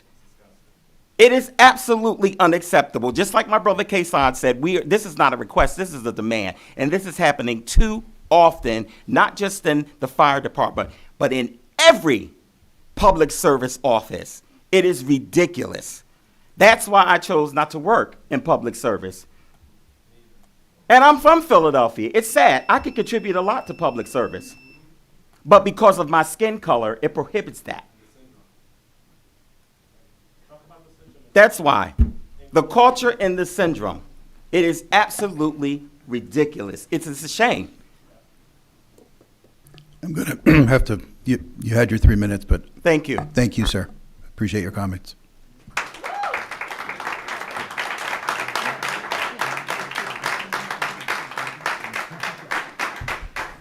Mr. So I Scott? want to ask our town attorneys, what can we do? What can I say?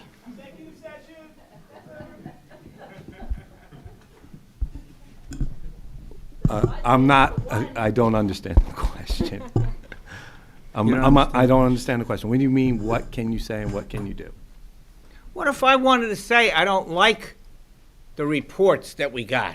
I don't like these companies that we hired that gave reports. I would. What about, I'm okay, being so cautioned now again by my colleagues. Don't say this, wait. don't say that, you're getting us in Councilman- trouble. I try to Russo, speak the I truth. understand. People who know me, that's what I try to do. I'm not afraid of this Councilman stuff, Russo. but what can we say to people? Councilman Russo, you asked me a question, so now I understand clearly what you mean by what can you do. It's what you would like to discuss issues that relate to personnel matters and litigation matters, and those are off-limit topics in public discussion as a councilman. All I can say to you is that it would be inappropriate for you to make those comments. And It's what I face all the time. Inappropriate for a councilman to make those comments councilman doesn't- during litigation, pending litigation. This is it. So you can listen.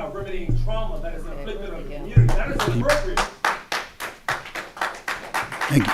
Thank you, Mr. Burr. Mr. Scott, please continue. Good evening. William Scott, 23 Cedar Avenue.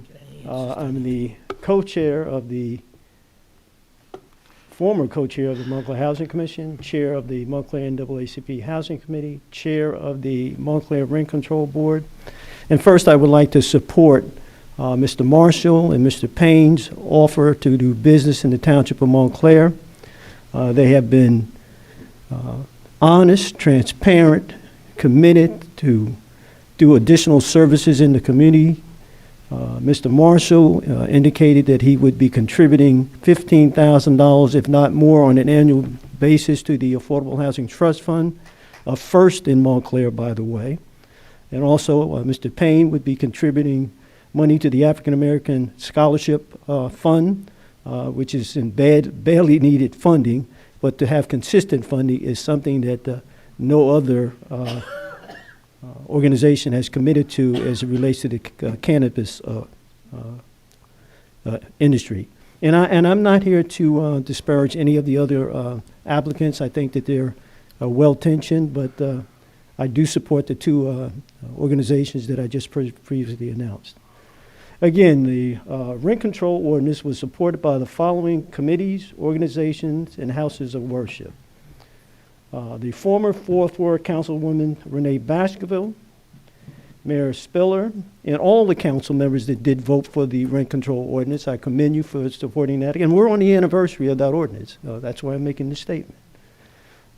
Mitch Kahn, the vice president of the tenants organization, the New Jersey Tenants Organization, vice president.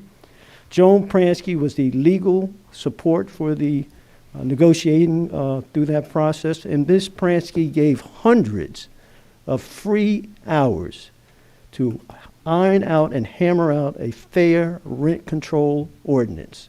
And I commend her for that. Free. For someone to be that committed, giving away tens of thousands of dollars of legal support should not go uncommitted. And I appreciate that.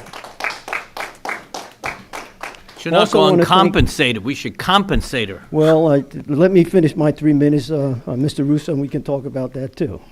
Okay. I also want to thank the tennis organization of Montclair, Ahava Felidad, the president, Tony Martin, the vice president. And I also want to thank the members of the African American Clergy Association and also the Montclair Interfaith Clergy Association. Dr. Bernadette Glover, Reverend Alan Shelton, Reverend Elizabeth Campbell, Reverend Singleton, Reverend Anita Wright. I know my 3 minutes aren't up that fast. Mr. Scott, please continue the list, and we'll thank stop you. there. Thank you. Okay. Go ahead. Reverend Robert Cole and Reverend Fields. Also, Reverend Scott Michaels, Reverend Anya Michaels, also Reverend Catherine Former, also Rabbi Mark Cates, Rabbi Elliot Temperman, also Jonathan Foster and Tessa DeSozo, Reverend John Roberts.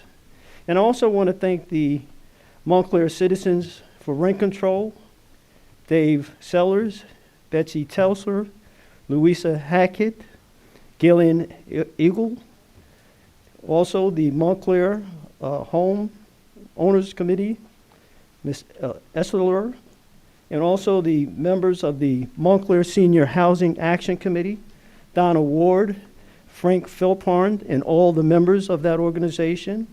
I also want to thank the Montclair Landlord Tenant Committee, chaired by Deidre Malloy. And it's important that we understand the 30-plus year battle for rent control ordinance in the Township of Montclair. It's not a silver bullet. We still have issues. Major conversation last week at the firehouse about gentrification. It's been going on for 30, 40, 50 years, as Ms. Hackett just demonstrated with the history of this township. A set-aside of 20% is not the final solution. We need to look at zoning in this township. Mr. Scott, if you could wrap it up. I said the list, and we kind of went off. Okay, Thank you, sir. Thank you. And I appreciate all your efforts on this as well. Thank you so much. I appreciate that. Montclair is a community of 4 wards. We cannot continue to put all the affordable housing in the 3rd and 4th ward of Montclair. Let's broaden the conversation and let's make some changes to our zoning ordinances. Thank you. Thank you, Mr. Scott.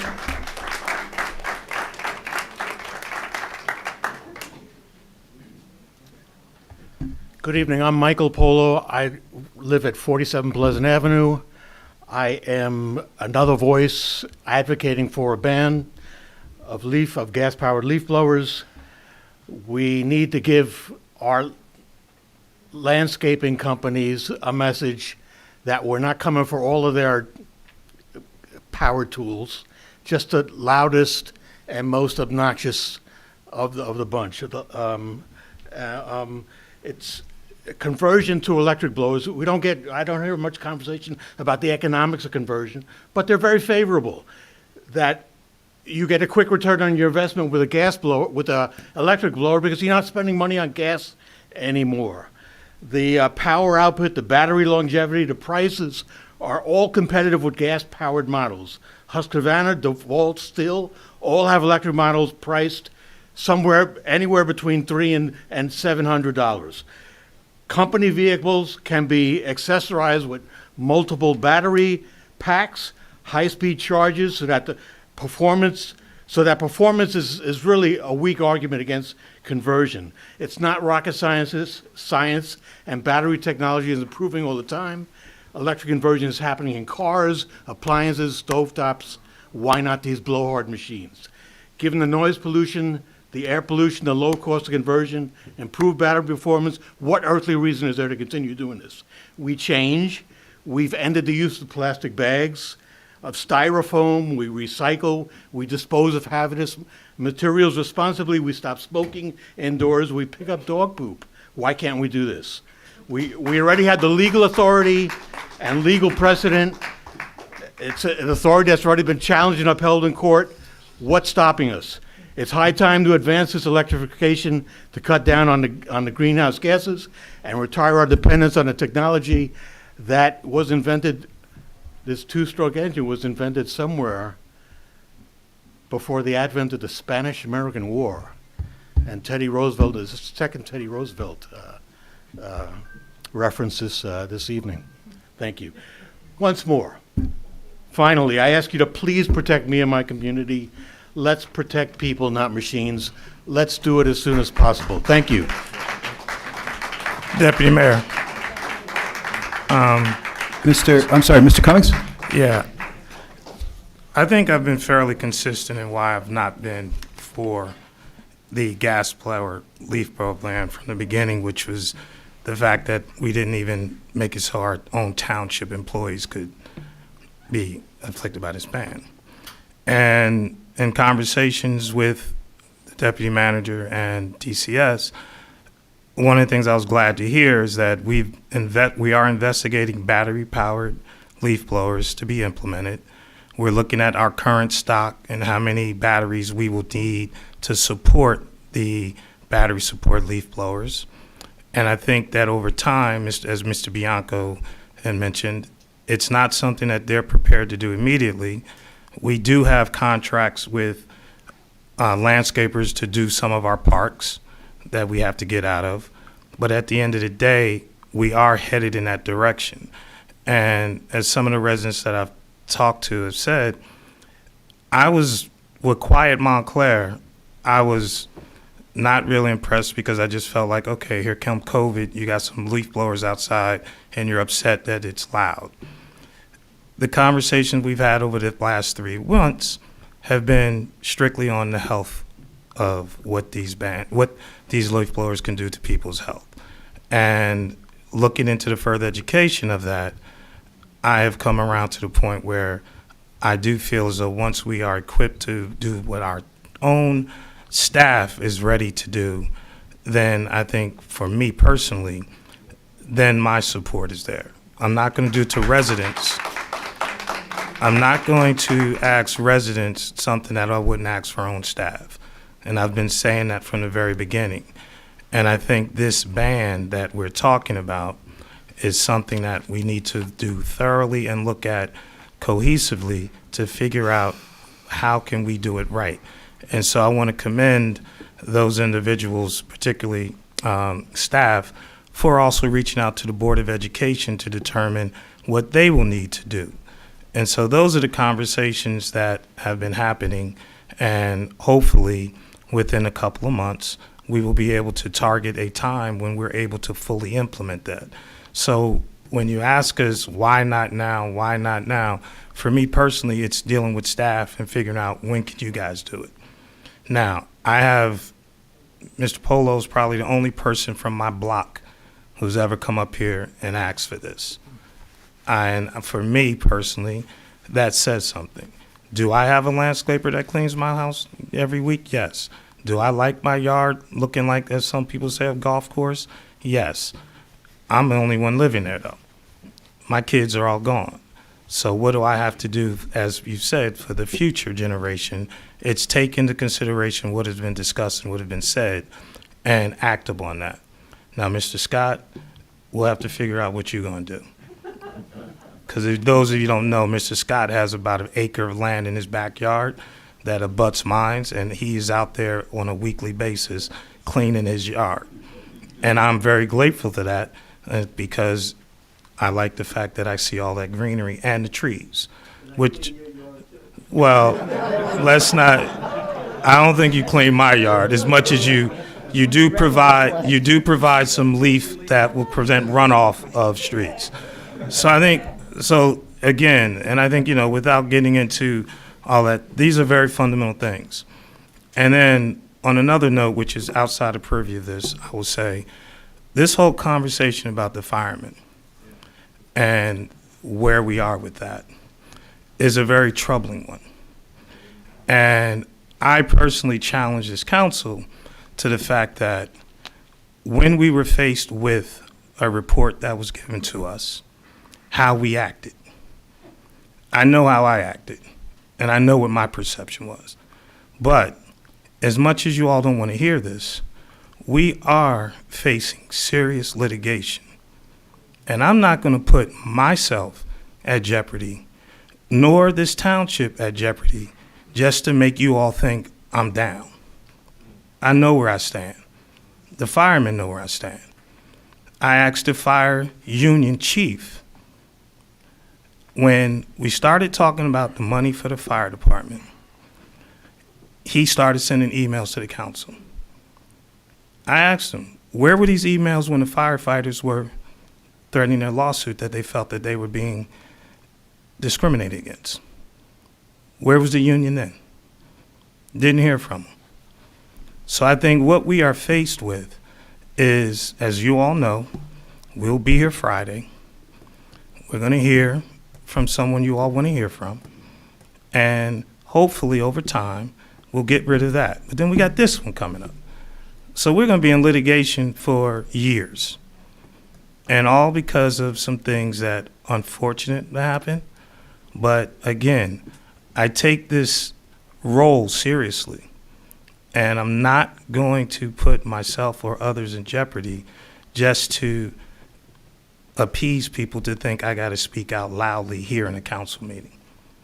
Because, as someone I respect a lot told me, Plessy versus Ferguson and Dred Scott were legal things that the Supreme Court held up. But it doesn't mean it was right. So oftentimes what we hear here is that we can't say things because of legal precedent. And so those legal precedents, to me, prove to be wrong over time. And I think in this particular case, you're going to find the same thing. And unfortunately, we will own the stain of that because of the way we handled this. But moving forward, hopefully justice will prevail. I held up someone who wanted to speak. Thank you, Councilor Cummings. We had someone who was going to, yes, please come on up. Sorry about that. Thank you. Thanks for your patience. It's about the fire department. I think we probably disagree about why we're in litigation right now. This is a mess, and there's no easy solution, but there are two people who are responsible for this mess. The fire chief and Tim Stafford, very clearly. We need to start holding people accountable for unethical behavior, and we certainly should not reward him by allowing him to hire 3 new firefighters. Because we're going to be here in a year facing lawsuits about discriminatory hiring practices, right? We certainly should not reward him. Hold people accountable. That's all we're asking for. We're asking for you to hold people accountable. Thank you. Is there anyone else who wants to address the council? Seeing no one, I'm going to close the public hearing. We'll move on to pending ordinances. Next ordinance is O-23-09. This is an ordinance to amend Chapter 202, Land Use Procedures, Article 3, provisions applicable to both the Planning Board and the Zoning Board of Adjustments. Madam Clerk, do we move this before we have the hearing? Okay, without objection, I'm going to open the hearing. Seeing none, I'm opening the hearing. Is there anyone who wishes to speak to this pending ordinance? Seeing no one, I'm going to close the hearing. I'll move it. Do I have a second? Second. Madam Clerk, roll call. Is there any council comments? Seeing no comments, Madam Clerk, roll call, please. Counselor Cummings? Yes. Deputy Mayor Herlock? Yes. Counselor Price Abrams? Yes. Counselor Russo? Abstain. Counselor Schlager? Yes. Counselor Yacovelis? Oh, okay. Absent. Mayor Spiller, absent. Deputy Mayor, should we take a 5-minute break? Roll on. I'm sorry, we have business to conduct now for the council. If you could all take your comments out in the hallway, we'd greatly appreciate that. Thank you for your courtesies. Thank you. The mayor used to have a gavel.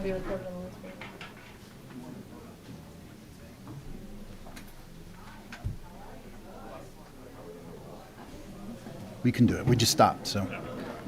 Do you want to, Counselor, I think Yacovelis would like to vote on that. Madam Clerk. Counselor Yacovelis on Ordinance O-23-09? Yes. Thank you. Thank you, Counselor Yacovelis. Next ordinance is Ordinance O-23-15.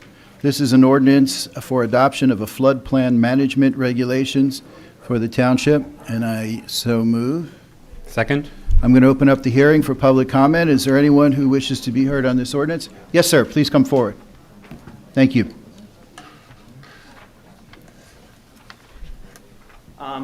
Hi, John Caulfield, Gordonhurst Avenue. Have we seen the Just make sure you're...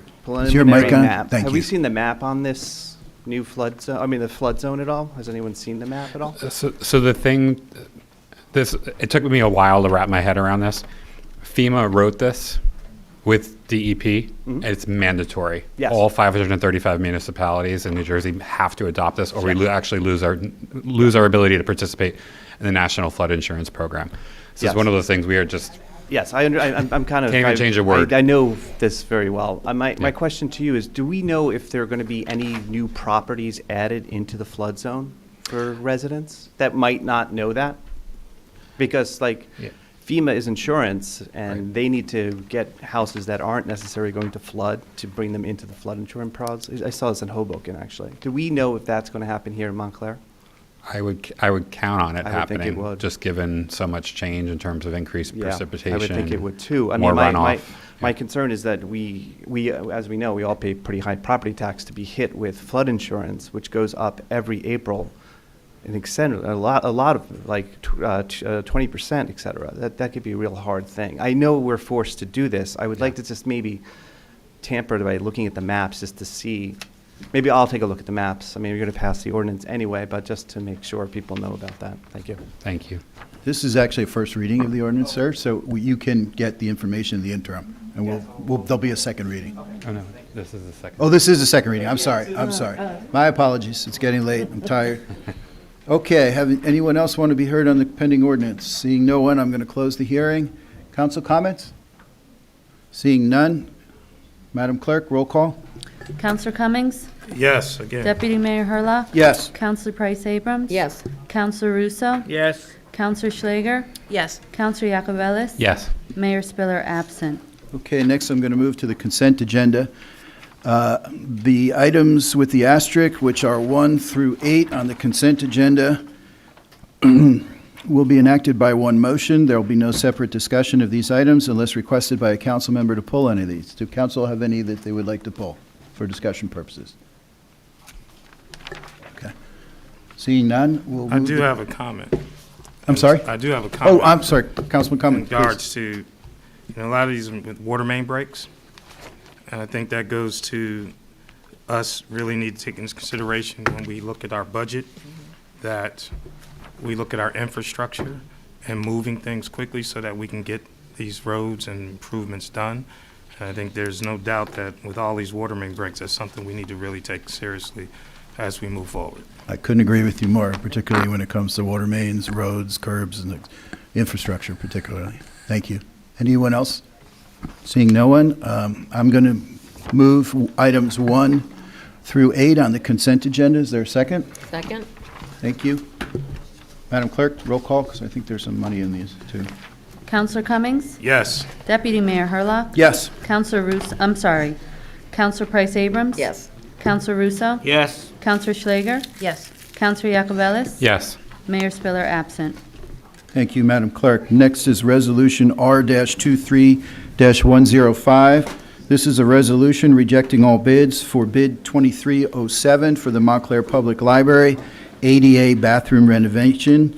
These are funded by the CDBG grants pursuant to N.J.S.A 40A:11-13.2B, and I so move.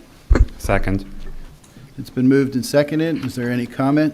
Yes, Mr. Deputy Mayor, I just want to ask. Mr. Russo. Maybe it's something that Marcia could answer, I don't know. But if we don't use this money because we're rejecting a bid, how much time do we have to keep that money, get a new bid, and still use it? Because I know the library's in need of a lot of renovations at the Bellevue branch, too, and they're concerned about not using the money. They could lose it. What's the parameters? We are requesting extension for the use of the money. We are also requesting additional funds from CDBG because the bids came out much higher than the CDBG allocation. Okay, so we're going to get an extension, hopefully, and we're going to try to get more money. Good. See, you get great answers. Thank you. Ms. Rao, real quick, how much is the extension for? Just out of curiosity, how much of an extension are we requesting roughly? A year. A year, okay. Thank you.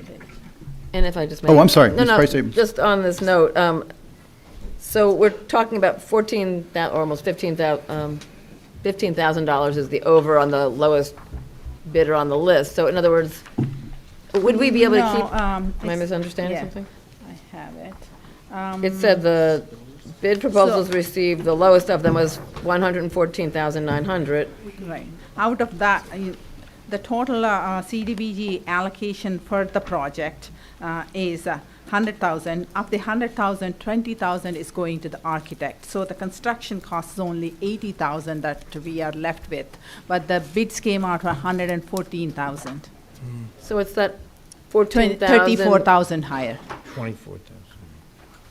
Okay, my question is, will we be able to can we keep these bidders, will they have to go, it'll be a whole process? No, because it's so much higher. If it is below 10%, we could have negotiated, Okay. but it's. All right, thank you.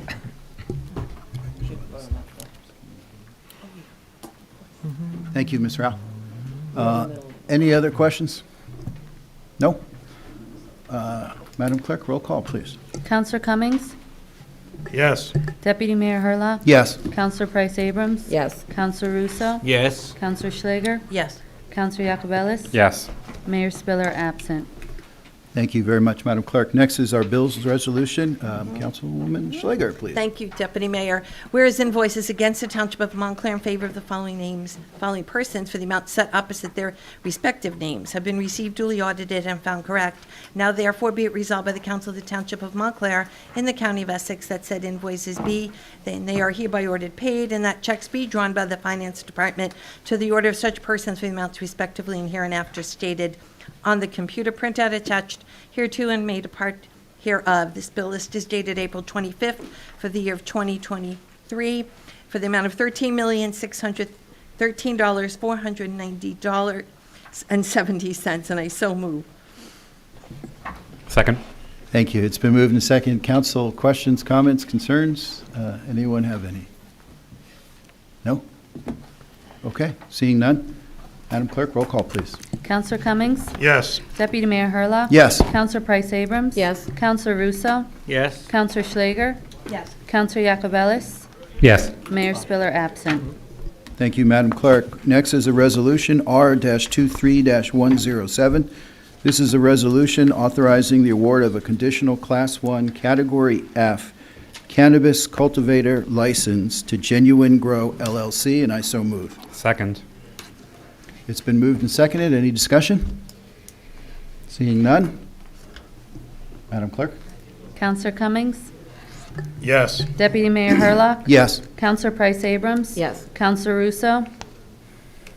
Yes. Counselor Schlager? Yes. Counselor Yacovelis? Yes. Mayor Spiller absent. Thank you.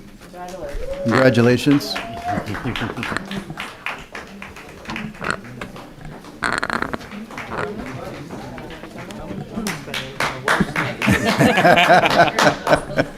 You better genuinely grow it.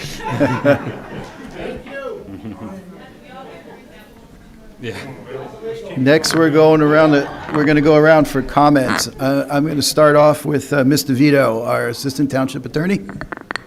Thank you, Deputy Mayor Nething. Thank you. Thank you, Ms. DeVito. Mr. Burr, our Township Attorney. No report tonight, Deputy Mayor. Thank you. Thank you, Mr. Burr. I appreciate it. Deputy Clerk? No report, Deputy Mayor. Thank you. Thank you. Madam Clerk? Just quickly, thank you, Deputy Mayor Herlock. Certainly. The last day to register to vote to participate in the primary election is May 16, and the clerk's office will be open until 9 o'clock at night, receiving applications for registration, or those who wish to register to vote can do it online up until 11:59 p.m. And this information will be on our website. That's all. Thank you. Thank you, Madam Clerk. Mr. Scantlebury, our Deputy Town Manager. Just a couple of items here. Thank you. 40 Greenwood came up this evening. So I just want to let everyone know that regarding Union Gardens, the inspections were concluded on April 17th and April 18th. Violations were given. There were more than 300 violations in the total building. And according to court order, the management has 60 days to complete the repairs for the 300 violations. And that would be June 16th. And if any counselors want a copy of the voluminous documentation to the inspections, I have it for you and I can forward that to you. Secondly, the HR department, Ms. Dawkins is left for the evening, but they've been busy and productive.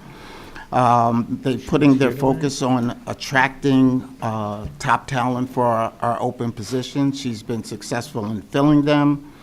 And in an effort to retain the talent that we have, she's started development processes for our employees, various classes up to and including training for them and training for the governing body she's working on. So I'm really enthusiastic about the efforts putting in by that department. And she's looking to change the culture into a positive, more, I would say, inclusive work environment. And so far she's done a bang-up job. Okay.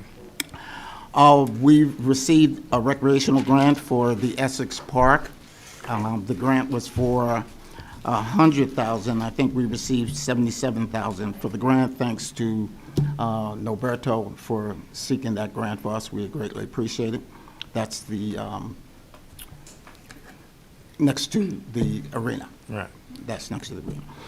And what I plan to do is invite Mr. Festigi to not the next meeting, that's going to be a long meeting, but for the meeting after to give an update on the microgrid and where we stand with the microgrid. We're in the middle of phase 2. I'm sorry, who's Mr. Castillo? Fred Festigi he's our contract. Actually, he wrote the project bid and everything for us. He's Shoreline Energy.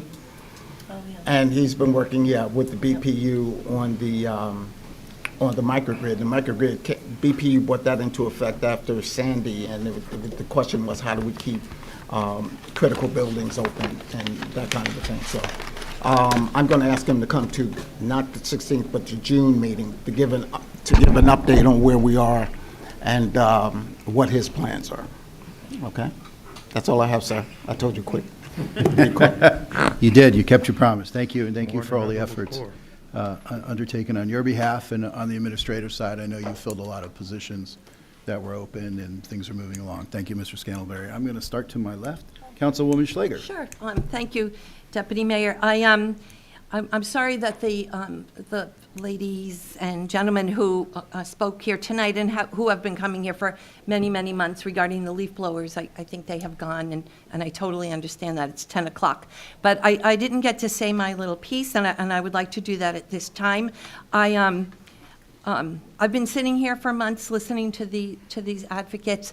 I've looked at their data. I've read all their emails, and they convinced me that this is the right thing to do, is to ban our gas leaf blowers.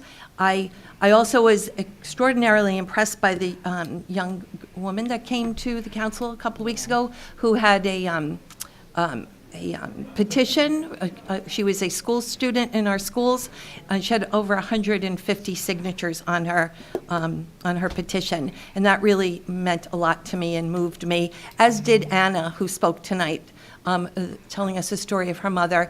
It brought tears to my eyes, and I think two of us had tears in our eyes tonight, Patty Steele. So that doesn't happen very often at the council meetings. But so all of that given said, I was disappointed, and things happen. Like many of us said, we're very, very busy. There's a lot here. And I'm busy as well, as not that I'm making excuses, but the ordinance, to get a draft of the ordinance this evening so late, that it's not the normal way of business. But when we do have that ordinance clearly defined, and we've all had a chance to look at it in a timely manner, I will support that, and I will second that ordinance. I hope that we could do it sooner than later, and hopefully at the May 16th meeting, and I would proudly do that for our town and the health and well-being of our students, our children, the workers that work with landscapers, and if the town of Maplewood could do it I'm sure that we can do that as well. I met with a lot of the ladies who have spoken here at these meetings, because a lot of them live in my ward, and I've had a big meeting with them, and they are going to stand by us and help us and guide us, and I'm going to take them up on their word, which I trust them. So all that being said, I would like to just say that this has my full support. I also would like to congratulate Andrew Marshall on your big achievement this evening. I hope that at our next meeting, like Councilman Iacobello said, we'll be able to move forward some of our other retail licenses as well and get the ball rolling in our town for this important businesses and revenue for you and for us. So it's a win-win. So thank you very much. Thank you, Councilwoman Schlager. Councilor Iacobello, please. Thank you, Deputy Mayor. I want to talk about the next meeting coming up, and I just want to put a thought out there for my colleagues that we potentially start that meeting at 6 p.m. I don't know what we have to do from a noticing perspective. It's already 6 o'clock on the 16th? Okay, that's wonderful. Good idea, Peter. Wow, you did that so quickly. Can I just ask, why is it 6 o'clock? Oh, my gosh. What do you mean, oh my gosh? I want to ask. Let me just finish my You comments. said it's already 6 o'clock. For what reason? It would have been. Deputy Mayor, do you want me to address Councilor It's Russo? going to be. Yeah, if you could, please. Thank you. Councilor Russo, the governing body, when you introduced your budget, you set the hearing for 6 o'clock on May 16. So we decided to do that months ago then? Yes, sir. All right, that's all I want to know. I'm sorry. Okay. I'm not perfect, but I just had a question. I've got to react as soon as I ask the question. Thank you. Continue, Councilor Iacobello, please. So I just want to flag, what we're potentially looking at that night, and we'll do our best to get all the information out in advance, is the budget, which is quite significant, possibly reintroduction of Lackawanna Plaza plan, retail cannabis licenses, leaf blower ordinance, and establishment of a Vision Zero task force, among weeks of additional items that have been accumulating and that will ultimately end up on that agenda. So we're looking at a very packed May 16th agenda. We have a lot of work ahead of us to do to get prepared for that. We will do our best. I'm continuing to host meet and greets weekly. People are inviting me into their living rooms, and we're having conversations. If anybody wants to invite me to their living room and invite their neighbors, reach out to me, and I'm willing to do that, where we're just talking heart to heart about all the things going on in town. And there's quite a lot going on in town. And there's a lot of good things going on in town, like supporting new businesses in the cannabis industry and getting the skate park to the place that it is today. Lots of good things happening in town. So just want to acknowledge that even though the news isn't always great, I think the work has been, we've been producing a lot as a town overall. So thank you. Thank you, Councilman Iacobellis. Councilman Russo. Yes. I guess I'll just say I'm sorry for anybody who's upset about anything I say. First of all, I would like to just say I apologize for the joke I said before to Craig, because Craig Wolf has been a great reporter, doesn't always agree with me in what I say, and sometimes I tease him, and tonight I said that he misquoted me. He didn't misquote me. I just don't like some of my quotes once I read them. So anybody who's offended by what I say, I apologize. But I just try to speak my mind and tell the truth. And I've re-watched a few meetings, and I've seen what I said, and I basically stand by what I've said. But I do want to apologize to any of my colleagues or anybody in the community who don't like or are offended by or are upset by what I said. Having said that, I cannot be here Friday because I have a class called Government Problem Solving and Democracy for All at Montclair State, which runs 3 days, half of Thursday, all of Saturday from 8 a.m. till 6, and half of Saturday, but all of Friday. Now, I didn't know how this hearing came about because I'm not aware of things. I just don't get told about anything, I'm telling you. So all of a sudden, we're going to have a hearing with the manager. I'd like to be here, but I can't. I have a commitment. I'm getting paid by Montclair State to have a class that actually deals with this whole issue of transparency. Yeah, well, I should bring them here, yeah. Great idea. No, that's not going to work, okay? I got to tell you. So whatever you do, whatever you have with this hearing, let's just try to wrap it all up, okay? I'm just seeing the frustration of people here. It's not about the leaf blowers and things like that. And if I knew that some people would support this tonight, I would have pursued and read an ordinance that Gina had prepared. It's a one-page ordinance that actually says everything we want to say, changes a few things. It's just one-page, simple ordinance that bans the leaf blowers as of May 16th. But I didn't know how people felt till now. At any rate, I can't be here Friday. I hope we wrap this up with the manager so we can move on. Wrap it up with the leaf blowers so we can move on. There are other big issues. Peter's right about that. But all these things, they keep lingering and keep lingering. Now, seeing the folks who came here tonight with Black Lives Matter and all, I would like to say some things that I'm told I can't say, because I am so outraged that we are going to go through another divisive, conflicting period because of lawsuits by people who feel they're being treated unfairly. There's so many people in this government who feel they've been treated unfairly. And we just got to get over that and get to doing positive, progressive things again. And we've only got another year, by the way. Everybody should realize it's only 1 year exactly from now till the election in May of 2024. And it weighs very heavily on me to have been here 23 years, okay? 23 years. And it's been the worst year of my life on the council. So I, again, apologize if there's anybody who's upset, but I stand by things that I've said because I do know a little, having experienced 6 terms and almost 24 years. Thank you, Mr. Deputy Mayor. Thank you. Councilwoman Price Abrams, please. Thank you, Deputy Mayor. It's April 25th, and as you all know, Earth Day is observed on April 22nd.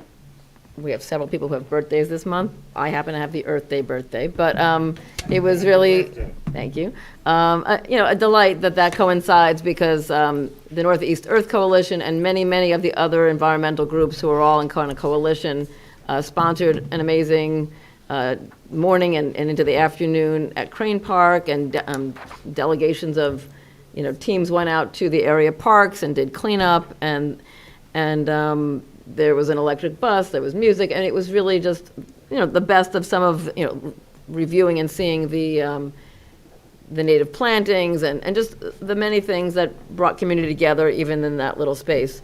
So it was wonderful to be there. Actually, our DEP commissioner came through town and he stopped and chatted with us and talked about some grant opportunities in different ways that we might be able to further avail. He's sort of happy to help us advance our environmental, priorities here. So it was just nice that he stopped by to give us that time and attention. I hosted my first solo town hall meeting, third ward meeting last night in the library. I want to again thank the library for hosting and for the couple dozen or so people who came out. Appreciate some of the folks sitting here. And I think we had some good conversation around some of the things, the issues that are of greatest concern, I know in the third ward and generally in town, which will be addressed in part by some of what we were discussing. There's traffic issues and how traffic studies are done, how the evaluation gets done, whether it needs a different kind of improvement. I think there's some ongoing conversation around that in some of the third ward areas. I also just want to note that we started there with the Stand Up for the Other pledge, something that I had brought to the council a couple of months ago, and I brought it to the Civil Rights Commission last week at their meeting, and as was sort of the charge at the bottom of the proclamation it was attached to, that other groups will be bringing it forward, and the Civil Rights Commission has agreed to be the champions of that. So they will begin to figure out how to populate that to other bodies that are meeting, boards, commissions, and other kind of informal groups, perhaps.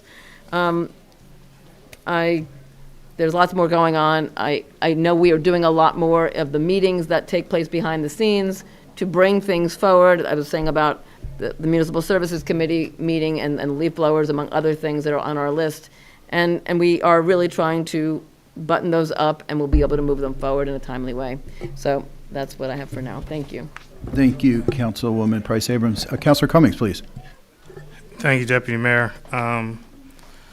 To the residents who had their meeting last Sunday, I think I've been at every one of the Sunday meetings they had. I was not there last week because I was out of town for the last 4 weeks on work and also a personal matter.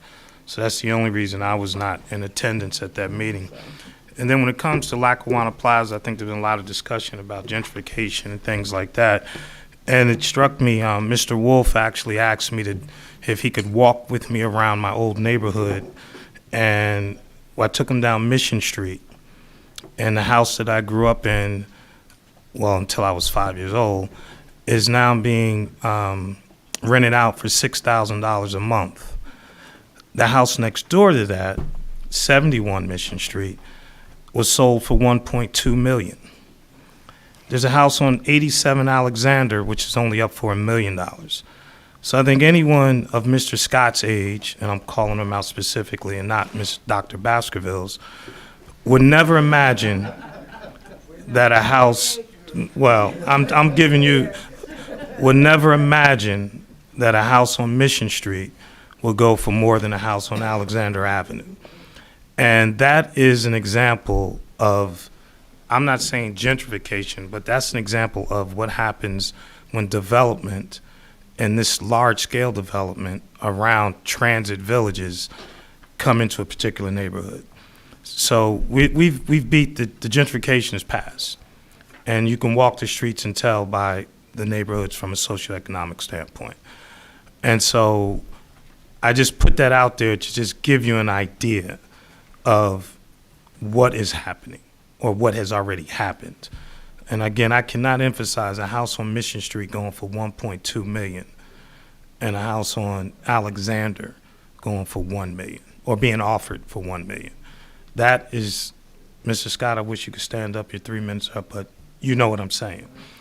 And so I think those who are from Montclair really are not against growth or development, but just seeing that change, you cannot comprehend unless you were walking these streets in the 60s and 70s and really the 80s. And so this development is very important to that area, and it's a battle of being representative of the township and what's good for the township, and because I really believe if Lackawanna Plaza is done properly and done right, it can trigger some things that we've been talking about going down in the future. But I also know what it's doing to an area that I grew up in. And that's not something that's going to change, unfortunately. And we could put up all the things in the world against that. But it's if this development does get done. So, you know, when we look at the suggested changes, I don't know what Mr. Plasek and his team have agreed to, but, you know, I've definitely told Janice and others some of the things that I think where we should be. And so I do have, I'm going to say this more publicly, I do have a concern with the current grocery store. And I've asked questions regarding that grocery store, in particular in terms of access. And so that is something that I've said publicly, and I've also regarded and told the developer. So when we get to that stage, it's not going to be a surprise to anyone where I stand on that. And the other thing I want to discuss is the current situation when we look at with the leaf blowers. Yes, I think we all have come around to a different thought pattern, and I do want to commend the people who've come up here and spoken about it, because they came up here with facts and figures that we had to really listen to, and it made a lot of sense. So I really do want to appreciate that. And in our conversation with Mr. Bianco regarding that, he reminded me that there was a couple of years ago, we had a clean team created that young kids were going around cleaning streets in Montclair, and they had to get some equipment. And Steve Wood and them purchased some electric leaf blowers. And, you know, it was immediate that they did the job, but not to the level of what our workers would need to do for the work that they have to do when it comes to parking decks and things like that. So that's where it comes to, I rely on staff with things like that, because staff are the ones who have to use this equipment. And so hopefully Mr. Bianco and others will come up with, as they look at the different manufacturers that are selling this, to make sure that they get the equipment that is the best and the batteries that are the best, because this is going to be a long-term investment of how we will maintain our properties going forward. So, and then to the council colleagues, I could tell you, I did watch the last council meeting. I did not miss it at all. It's different being on the other side and watching it, and so I commend you all. And I also want to say something, Bob left. Anyone who's put in the amount of time that Bob Russo has into public service, I hold my hat off to him. I've walked in these shoes for less than 3 years, and I could tell you these are not easy shoes. So I do commend him for those things. But at the same time, when you make statements, I don't know, and the reason that you didn't know is because you left the meeting early, that's not on us. That's not us holding back information from anyone. That's on him. And I've told him that privately, but when he publicly says things like that, it comes off as an affront to us, like we're hiding things from him.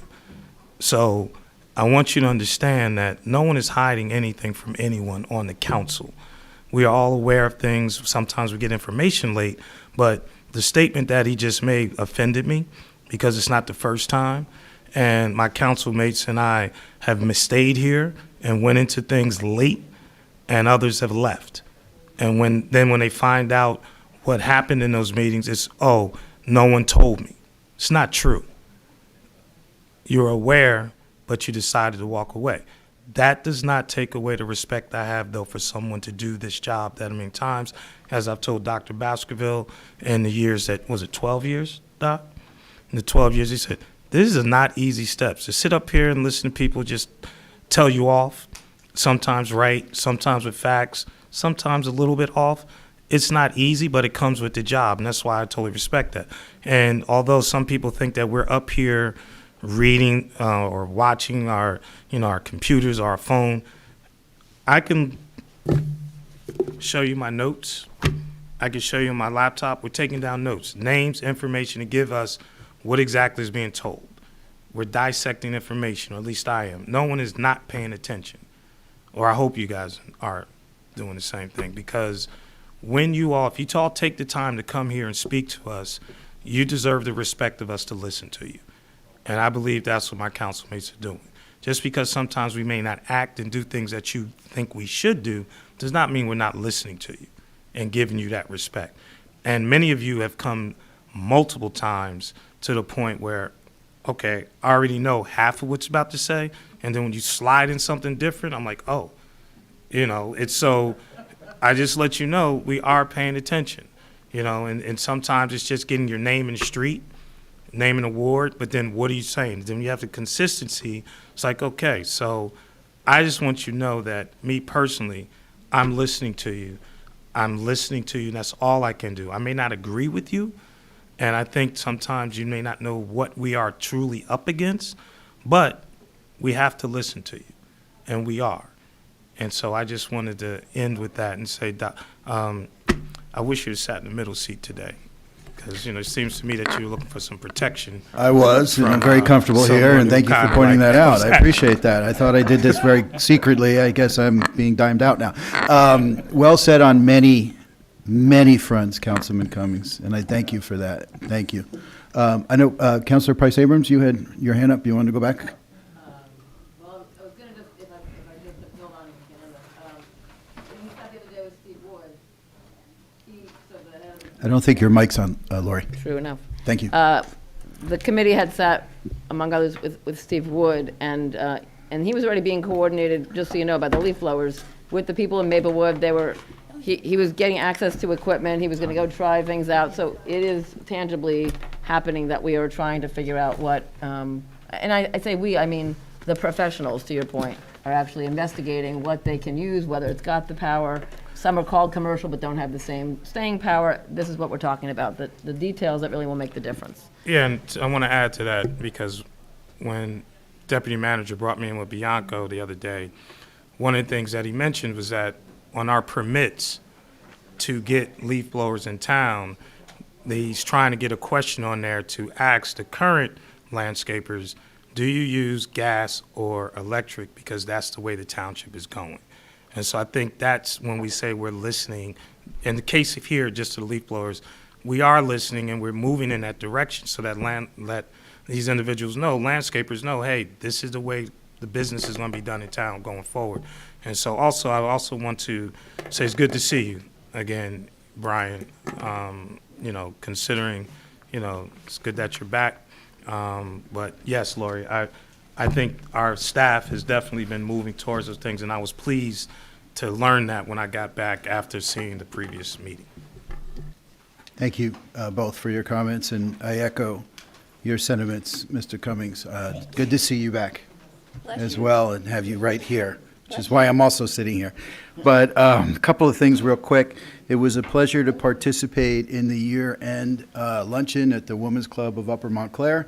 That was April 5th. Always love going there for the food, although it's affecting my waistline quite a bit, Mr. Cummings, so bear with me. In addition, there was a comment made earlier about cutting people off of social media and whatever. One of my biggest pet peeves since 2012 is if you want to know what Bill Herlock's position is on something, ask Bill Herlock. Don't assume, because then it might happen that you do get cut off for something when you make assumptions that are totally not true. And when I say ask Bill Herlock what his position is, it's not to yell from the seats. I guess that one, is that okay to say, Peter? I know I couldn't say gallery before. Are seats okay? Well, I'm going to go out on a limb. Just ask me, okay? I'm very approachable. I email, I call, I text, I have meetings. I know my good friend Dr. Baskerville is nodding her head out there because we work together on a lot of stuff, Renee, and we still do. And I thank you for that. In addition to the Earth Day as well, oh my gosh, I have to count. I guess it was 11 years ago. Has it been that long I've been up here, Brian? That long? Yeah, 11 years ago, in 2012, when we first started, and I know you attended some of these with me, Dr. Baskerville, where I did the cleanup days in the first ward, starting in 2012. Wow, that was 11 years ago, Peter. Wow. Woo. And we did that again, actually, last weekend. There were several stations. Upper Montclair Business Association participated. I want to thank Mr. Bianco and his team for dropping off the mulch. Thank you, Renee. The gloves, the bags. We had it all over the first ward, as we've done for the last 11 years. We had some of the schools participating. We had a bunch of the parks. Again, the business districts, the train stations. Thank you all for that. We have one more day coming up. The Girl Scouts, who have done a wonderful job over the many years, will be participating this Saturday, the 29th. And they will also have areas in the first ward that they're working on as well. And I thank them for their efforts there. And with that, that's all I have. I would like to entertain one last thing.